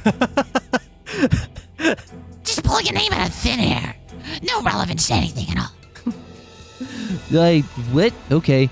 Even if you list everyone's names and check their locations, this Puru Pico Man guy would fall outside the net. Precisely. Even hearing that there are only 17 people on the island, and here are the locations of 17 people, is insufficient. There's already a precedent for this. However, the word everyone is just too broad. Can't you word it a little better? No, if we run away from the word everyone here, there's a chance that Erica will be able to use that as a basis for making Puru Pico Man the culprit for everything. In my old fights with you, I also nailed several riddles with no basis other than the unknown 18th person X. The word everyone is significant. Make sure you think very carefully first. Nah. Erica wore a full but evil smile, confident that she had made a powerful move. Players on the witch side must eradicate all possibilities that would be possible for humans. If I don't crush any chances for this ridiculously named Puru Pico Man right now, he'll be used to explain everything the witch does. That was a move I like to use in my old games with Beato. Back at the very beginning of that fight, my counterattacks were all based on the unknown 19th person X. Because of that, Beato had restricted the number of people on the island, making it necessary to eliminate any unknown person hiding somewhere. In that case, this time is the same. So just like Beato did, I need to get rid of any leeway in which that X can exist. The number of people on the island has already been announced, but since she's suspecting tricks involving names and numbers of people, saying the same thing again won't satisfy her. In that case, I have no choice but to respond to her demand and use the word everyone. Ha ha ha ha ha ha ha. Erica, you're getting played like a fiddle. Yep. That word has a disturbing ring to it. Oh. That word has a disturbing ring to it. And though I haven't figured it out yet, it feels like there's some kind of demonic killer move hidden within it. Damn, after insulting Beato so much and saying the witch side had a huge advantage, I'm getting this pressure just having to do with a single line to repeat. Deflection, right? You mean the chess term? Yes. When did you learn about chess? I'm not sure. It's a technique of putting pressure on an enemy piece, forcing it to move, and making them weaken their own position. I'm threatening you with the broad and powerful piece called everyone, pressuring you to move. With this, Battler Son will be able to perfectly guarantee alibis for all the survivors, and it'll probably make it possible for him to trap me in the later impossible crimes. What exactly are you afraid of? Shouldn't this be a powerful move for you? But it's a move that you're pressuring me to make. You're trying to make me weaken my own position in some way.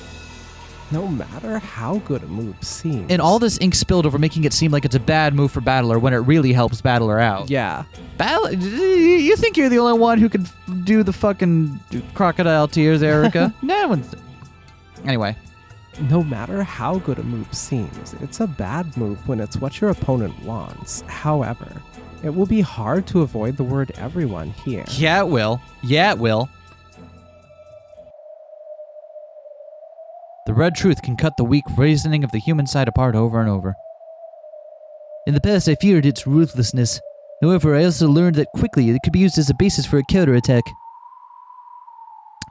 Yes, the red truth is a trump card, a treasured sword, and I'm painfully aware of how Beato felt. It can kill with ease, but it is not something to be used unnecessarily. Using it carelessly will end up cornering the witch side instead. What do? We can put this on hold if you want. No. Okay, I acknowledge it. I acknowledge that everyone else is in the cousin room. So does that mean also Erica then? Seems like it. Okay, because they explicitly removed Kinzo from Yep. everyone, but they did not explicitly remove Erica from everyone. Yep. Okay. Unless there's something that I'm not. I didn't. I was paying. We were both paying attention for that. If Erica had excluded herself from everyone, then Yeah. we would have. Good. Thank you very much, Battler-san. Beautifully done. Oh, I'm in trouble. If a letter from a witch comes in this situation, just who can I suspect? She said she was in trouble, but her face didn't look troubled at all. On the contrary, she looked as though she had just succeeded in placing a huge opening move. In a witch's game, even a single mistake can be fatal. In both chess and shogi, you can't get a piece back once you've moved it. That last exchange had left a bad aftertaste, as though flesh had been torn and bones broken. That should be enough of confirming positions. Shall we continue the game? Yes, we shall. Tlanor!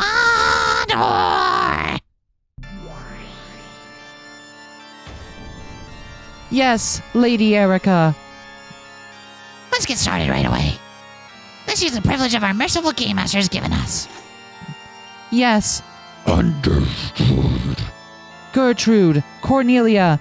Use 2 rooms worth of the 3 sets of seals we were... Given. Let it be known that we understand. Seal the cousin room and the room next room over. With this, everyone's been sealed except for the victims. No matter what happens after this, the humans within the seals won't be a problem. Isn't she gonna put herself in?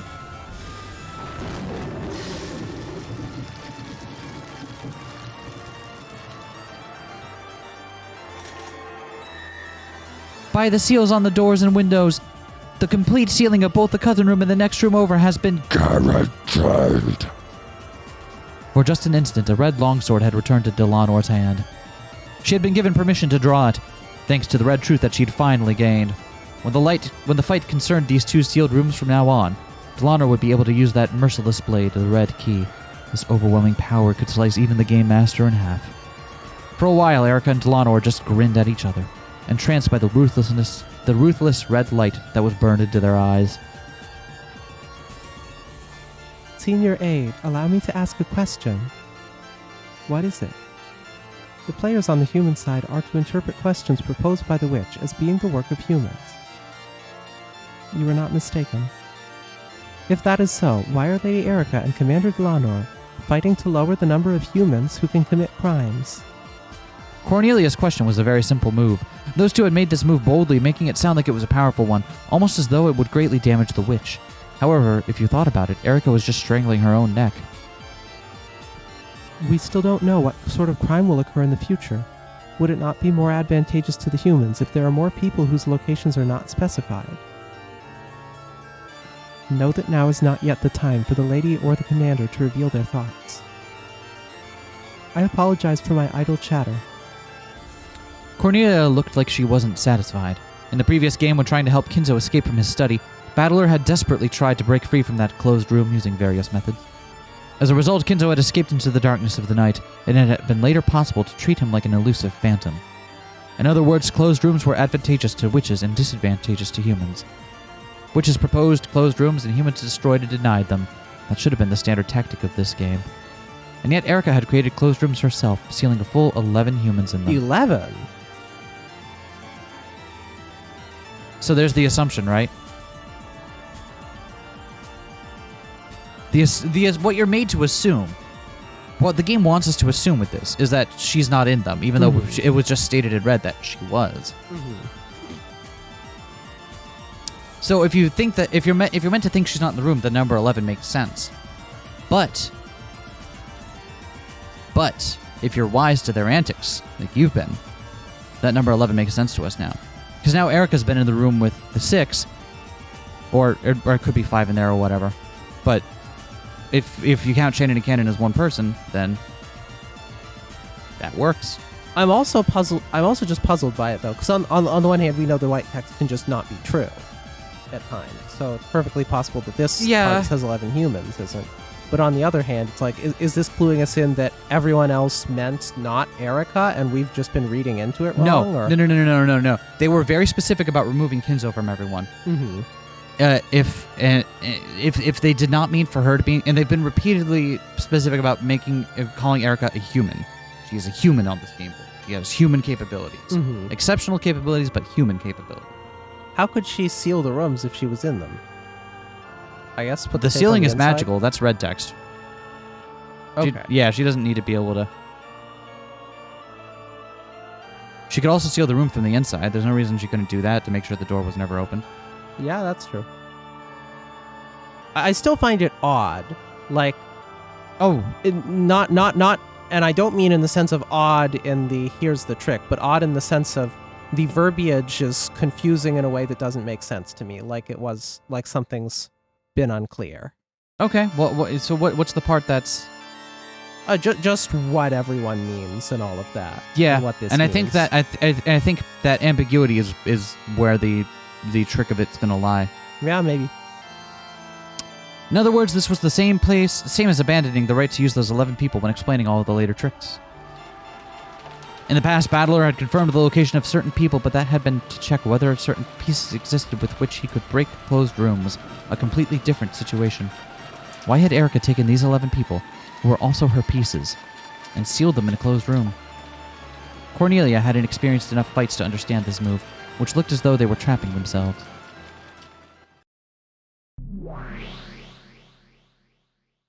A disturbing move. What on earth is Erica planning? It isn't necessarily an attack. In chess and shogi, strengthening the guard around your king is an excellent strategy. In other words, the seals around those two rooms aren't an attack, but a guard? That seems likely. Thanks to that, it's hard to lay a hand on the survivors. It'll be tough to carry out the second Twilight. Ah, I see. The witch side has an advantage when more riddles are presented. Yeah. After all, if even one riddle goes unsolved, the witch wins. Each new closed room we present increases our advantage. The riddles that the witch side sets up are equivalent to attacks. The human side must perfectly intercept all of those. It's almost like a penalty shootout, where letting a single point slip by means defeat. So the witch side wants to increase its number of attacks. The human side wants to lower the number of attacks. When Battler had fought on the human side, he hadn't thought of the survivors holding up in a room as being particularly useful. However, from the witch's side perspective, this strategy was simple, but effective. What made Beato incredible was how she'd bluffed and sneered at this tactic, as though it was completely useless. On the inside, she must have been so worried over how to break down all of these barricades in each game. Right now, I'm sure of that. I see. So strengthening your guard to make it hard for a crime to occur is one way for the human side to fight. However, that's a simple move. The great detective Furuto Erica wouldn't have looked so confident after playing a move like that. Would Erica be happy after playing a defensive move? Though this move looks as though she's restraining herself, it's also extremely unlikely that Erica was playing defensively. I'm sure that this is an attack, not a move made for defense, though I don't know what kind of attack it is. Next is our move. What shall we do? For the moment, she has at least apparently spent her turn on strengthening her guard to stop the second Twilight, instead of reasoning about the first Twilight. They push, pull back. If they pull back, push. In that case, it's time for us to attack. But how should we attack? The guest house is well guarded. Yes, it appears as though the entire guest house is now under Erica's control. However, there are certain pieces like bishops and knights whose specialty is cutting behind enemy lines. Battler snapped his fingers and a single gold butterfly appeared from the darkness, then flew in front of the chessboard, trailing gold sparks behind it. It landed without a sound, then transformed into a black piece representing the witch's darkness. X-ray! That's also a chess term, by the way. I looked it up! Yes, it's a high-level technique. It's when a square seems to be under an enemy's control, but you've spotted that your own pieces actually have enough influence over it, so you attack. It also lets you cheat in Stratego. Erica, if you really believe that you can stop my next attack by sealing up all the survivors, that's just naive. Battler raised his new black piece high. His target was a single open space deep behind enemy lines. How will you handle it? This is my response. The fucking, like, the... Yeah, I'm here for it.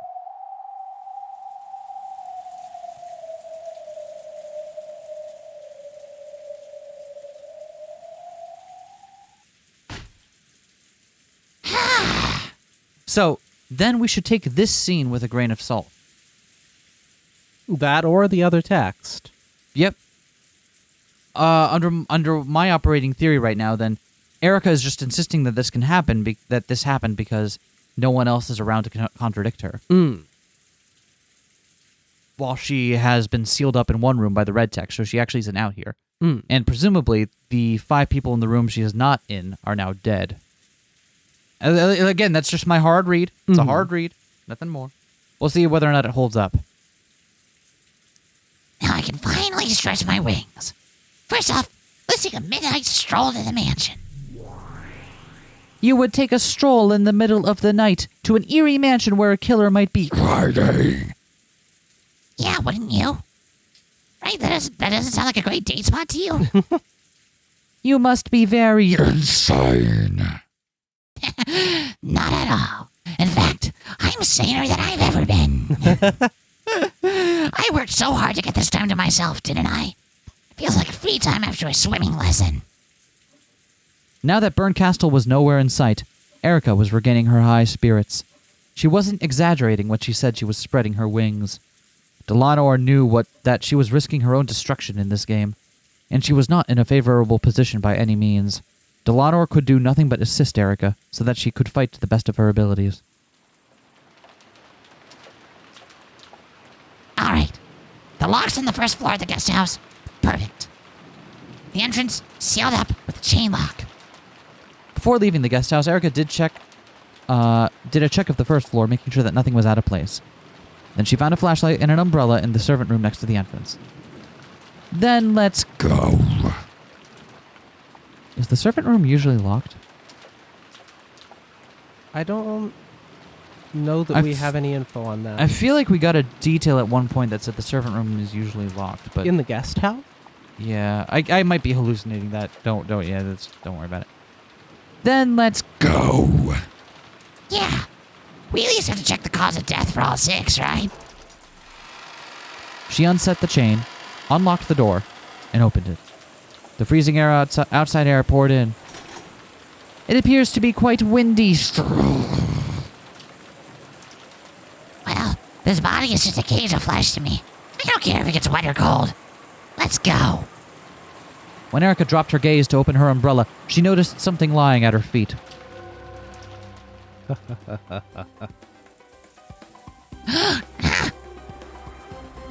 It is one of the usual... Letters.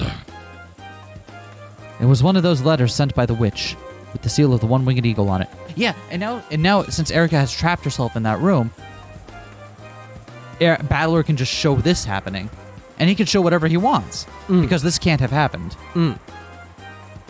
Again, who knows? It had been wedged under the outside mat in front of the entrance, as though someone had predicted that Erica would eventually leave the mansion by this way. It was in the shadows of the large eave, so it had avoided the rain entirely. So it's here already. Almost as though it was waiting for me. She bent over and picked it up. She then tore it open recklessly and pulled the letter inside it out of it. A message had been written in neat letters. Welcome, Furudo Erika-sama, it says. Oh, so it's calling me by name, huh? They totally saw this coming. What does it... Say. It's an advance notice for a crime. No, should I say it's a report after the fact? Apparently they have taken Ushiromi and Battler's corpse. It's basically saying that please try looking for it. So this isn't the tear apart the two who are close of the second... Twilight. Well, disappearing corpses happened a few times in Beto's games too. Nothing really new about this. Erica shrugged and scorned the letter. However, this letter was a real attack. All of the survivors were sealed in the rooms on the second floor, and at the very end, after she had gone around with Kraus and the others to check the locks and doors on the windows, Erica had personally confirmed that there was nothing at this spot. So this was an attack saying someone who shouldn't be here placed the letter, and that this someone was a witch.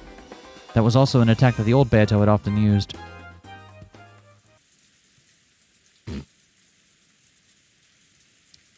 Sheesh. Please show it is the same. Please tell me that actual trick isn't the same too.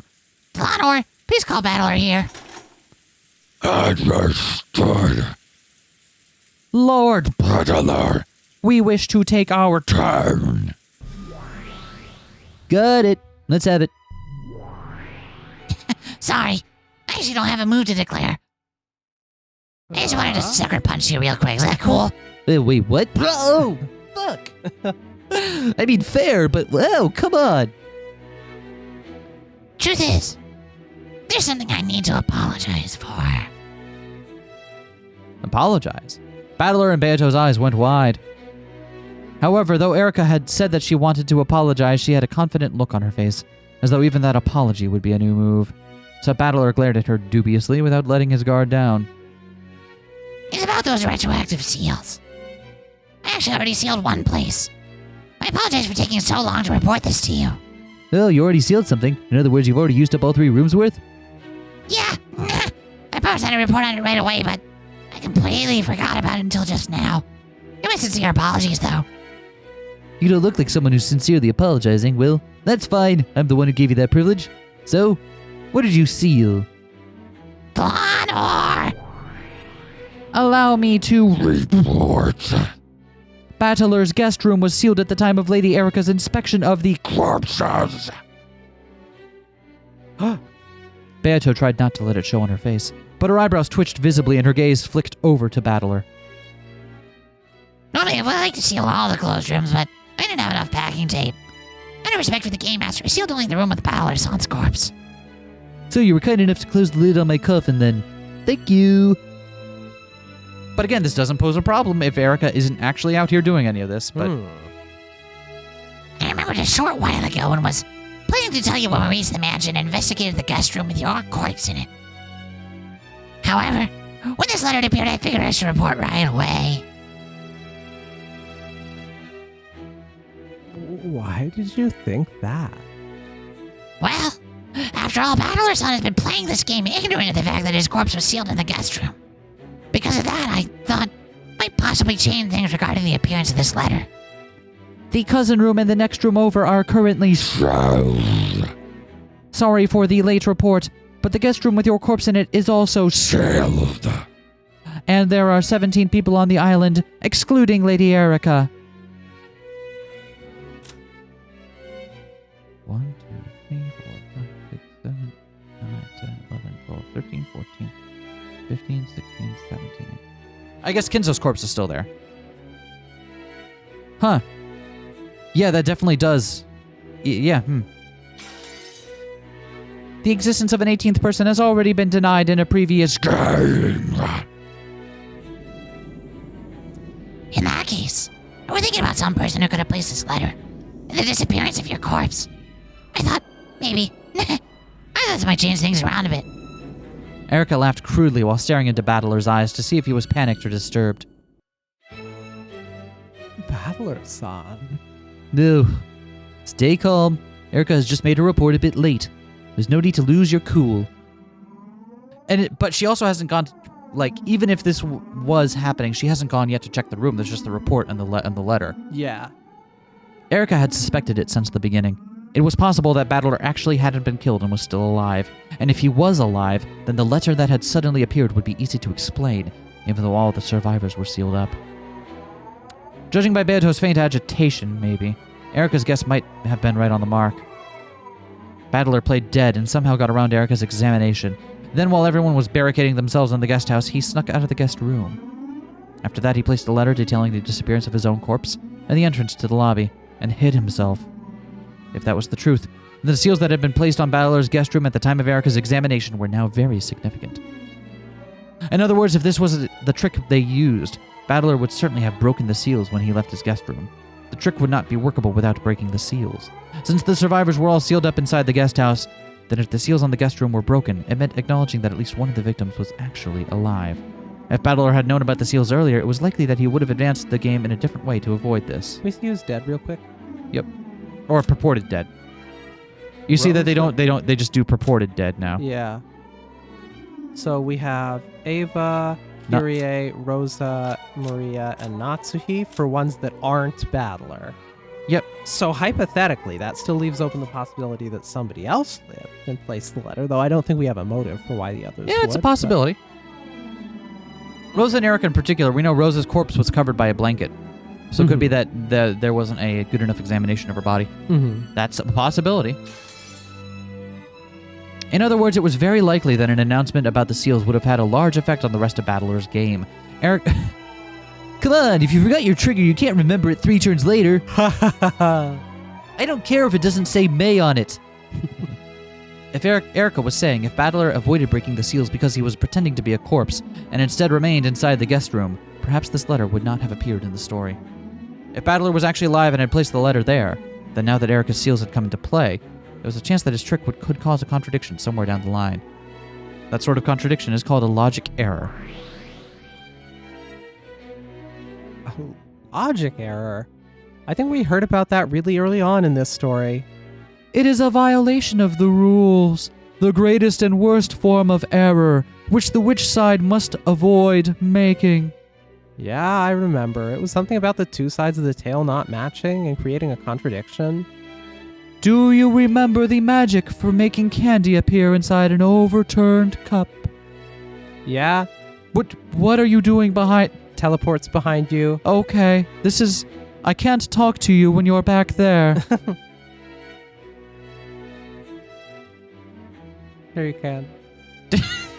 Are you going to read your line, or are you going to just stand there and nothing personal? Oh, this is my line. Yeah, Maria, One-chan, and Erica were fighting about that. Apparently, that was just a simple trick where someone slipped the candy into the cup, while One-chan had her eyes closed. That's right. Since Maria did not observe the process of the trick and was only given the result, she accepted the illusion of magic, that the candy had appeared by magic inside the cup, and magic was established. Okay, so a logic error would be a trick that has become impossible. If you think about it, Erica and Maria's fierce red and blue truth battle over this magic was the real opening tale of this fight. Or was the real opening of this tale's fight. Let's try to remember that exchange. The heartless truth was that it had all been a trick. Making the candy appear in the cup by magic had been nothing more than Beato's claim. Magic can only do things that one can accomplish. In other words, you can only have a magical result if it's something that could have been done without magic. Let's be clear. There are 2 general types of magic. Summon giants and make towers grow from the ground. But when the lid is taken off, nothing has happened in the rose garden. That's one type of magic.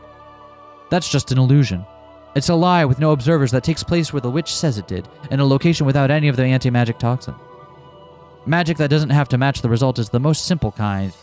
A lie. This is the same as a worthless delusion. An illusion, a daydream. Even Battler saw through it partway through the 3rd game. Then there is another kind which we might call true magic. Magic that matches a result.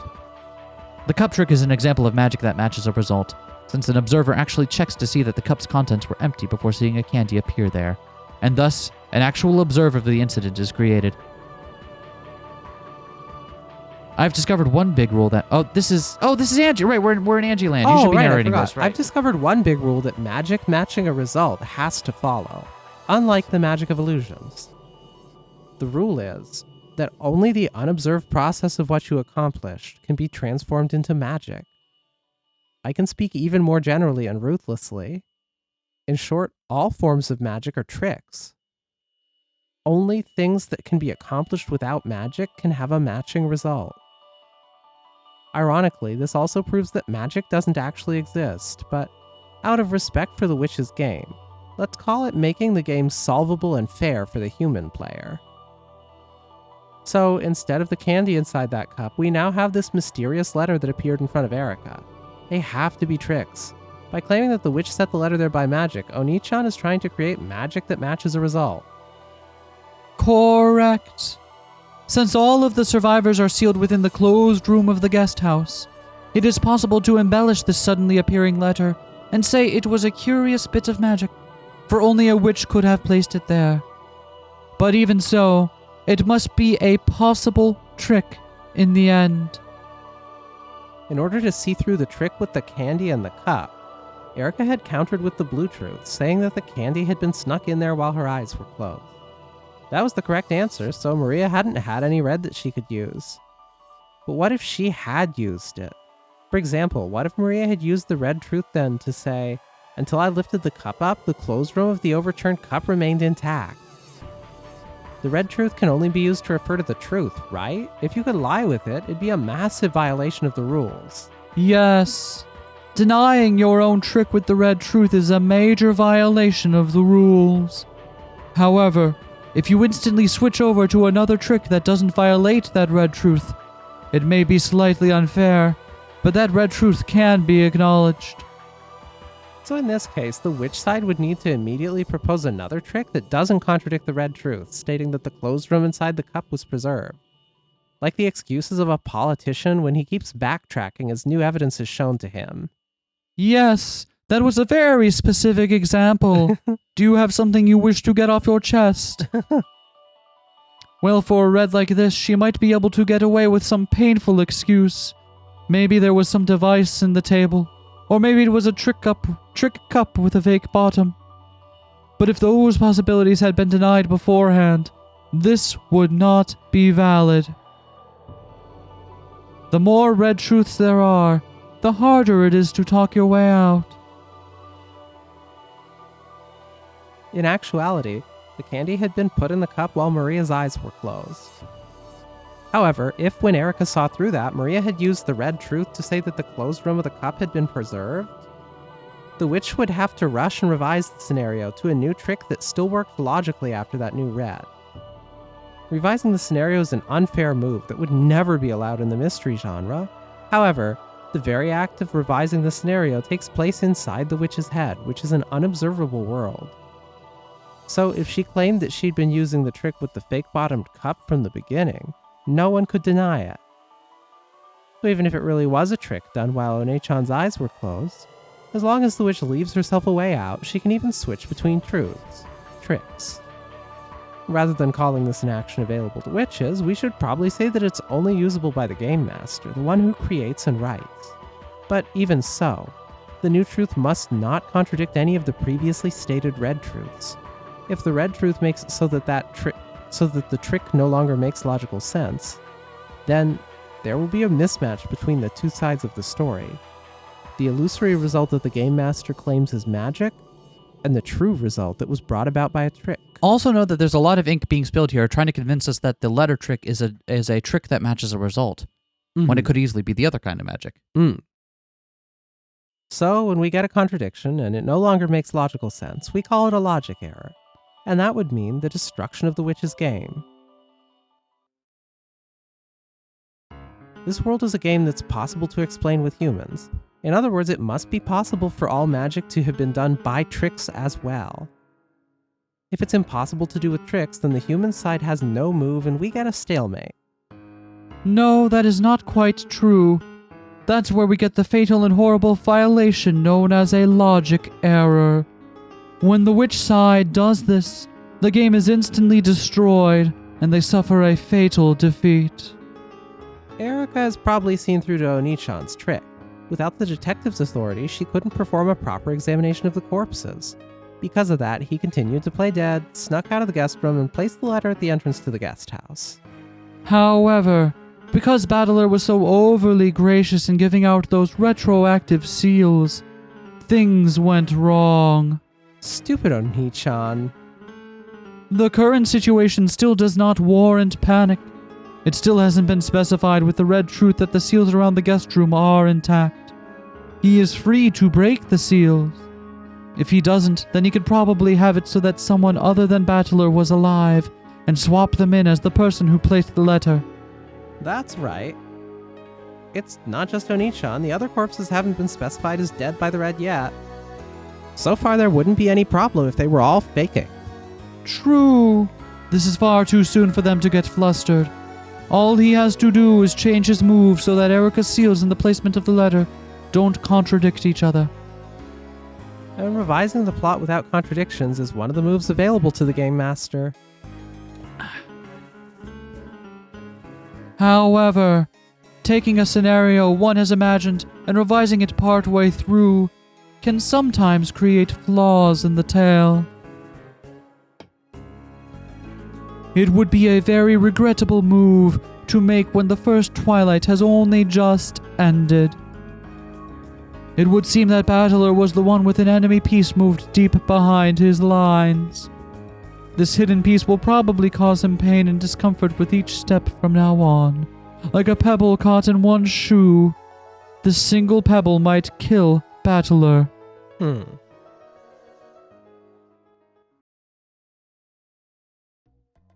This still isn't quite a logic error. And though we sealed the room retroactively, we're at fault for the lateness in reporting it. So I have no problem with letting Battlers on retroactively relight the plot concerning this letter. Retroactively rewrite the plot? But see, that also gives them information if he chooses to do so. Mm-hmm. Because then doing that then tells her that having that seal there would have changed this result, right? Oh, I see. If I placed the letter there, then that would have become impossible as soon as I was sealed in that closed room. In which case, this letter shouldn't have appeared there. Correct. So I thought you should have the chance to revise this small inconsistency. He's gonna turn it down. We just now discovered that this letter here. We are saying that we do not mind if you want to undo that, or if you want to use a revised Scenario. It is okay if you missed your trigger that one time. Bro. This is just a casual Match. Just by the existence of the letter and packing tape, this sort of move is possible for Burrito Erica. What do you think, everyone? Damn, what a dirty move. Well, what else should I expect from Erica? I made a promise with Delano too, that we'd both play all out and mercilessly. Yeah, it's true. I've been planning to make Battler actually alive, and then have him slip out of the guest room, resulting in his disappearance and in the placement of the letter.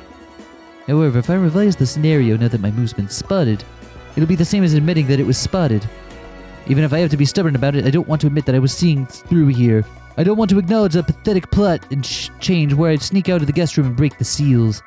I want to change over to a different trick, so that the letter will be placed and my corpse hidden, while still preserving the seals on the guest room. Interesting. That seems to make it sound like Battler had a way out of his locked room. He was in the guest room, right? Yeah. The fact that Battler thought that was a good game plan to start with means that he had a way to get himself out of that room. Maybe? Well, it's the room that we already suspect has some way in or out of it, since we've seen 3 different murders happen in it now with an inexplicable entrance and exit. So, Doesn't really have to be me who places that letter. I can still revise the logic without contradictions. But Battler-san, even if you can place the letter somehow, how are you going to make your corpse vanish afterwards? The guest room is sealed. If you don't find a trick to erase the corpse from the closed room right now, a logic error will occur. No, I still have time. Let me think until the last second. Damn it. with a painful laugh, Battler unconsciously scratched at his head. Anyway, we'll leave the letter like this. Can't say, oh, sorry about that. Having the guest room sealed makes a big contradiction, so I'd like to revise my move. It would mean acknowledging that she caught me. I feel like a ninja hiding above the ceiling. And though I was noticed and stabbed by a spear, I just withstand the pain, wipe the blood off the spear, and act as though nothing happened. False courage works well enough. I can't let her know that this one hurt. Battler-san. Hey, Beato, do you know what my face looks like right now? I'm sure it's the same expression that you had when I managed to hit you where it hurts in the past. Damn it. Beato couldn't think of anything to say. Useless words of comfort would only get in the way of Battler's thinking now. What would the old you do? The old you who created all the closed rooms that tormented me so much in the past. What kind of trick would she use to erase my corpse from a closed room? Beato trembled and groaned. The old her had been an expert at closed room tricks. If only that memory, that power could be revived, she would be able to help Battler. There's still time to think. There's still time. Nice going, Erica. That was a dirty move. Yeah, we'll have to see what happens next time. Although, actually, before we go to next time, can I do SK's meta knowledge corner? Yeah. So your theory about Shannon being canon is also convincing from a meta knowledge standpoint. Yeah. Right. So, I haven't played Higurashi yet, right? Mm-hmm. But it's kind of hard not to know what happened, like what the plot, the basic movement of it is. Yeah. Like I know what the central conceit of that game is. Yeah. Yeah. And Umineko, the next game, purposely plays on your expectations of that setup when it starts having the serial game boards. And some of the notes the characters make you think that that's going to be the same this time around until it pulls the rug out and reveals it's not. Ryukishi loves to play on old tropes that he's used and reuse them again. Now, I've also seen the first bit of Chiconia. Friends of the channel were streaming that at one point, and there's a character in that game who is multiple people within a single person. However, in a much different kind of sci-fi way than it would be in this setting. So from a meta-knowledge standpoint, I would be perfectly willing to believe Shannon is canon. All right. I see I found a convert. Yeah, I mean, I like I said, this has been very... it's more convincing now than it was the time you brought it up when we were... I think it came up when we were on When We Cry Pod, right? Yeah. Yeah, it's much more convincing now than it was then. But regardless, thank you for coming to SK's Meta Knowledge Corner. We'll see you Monday with a new episode.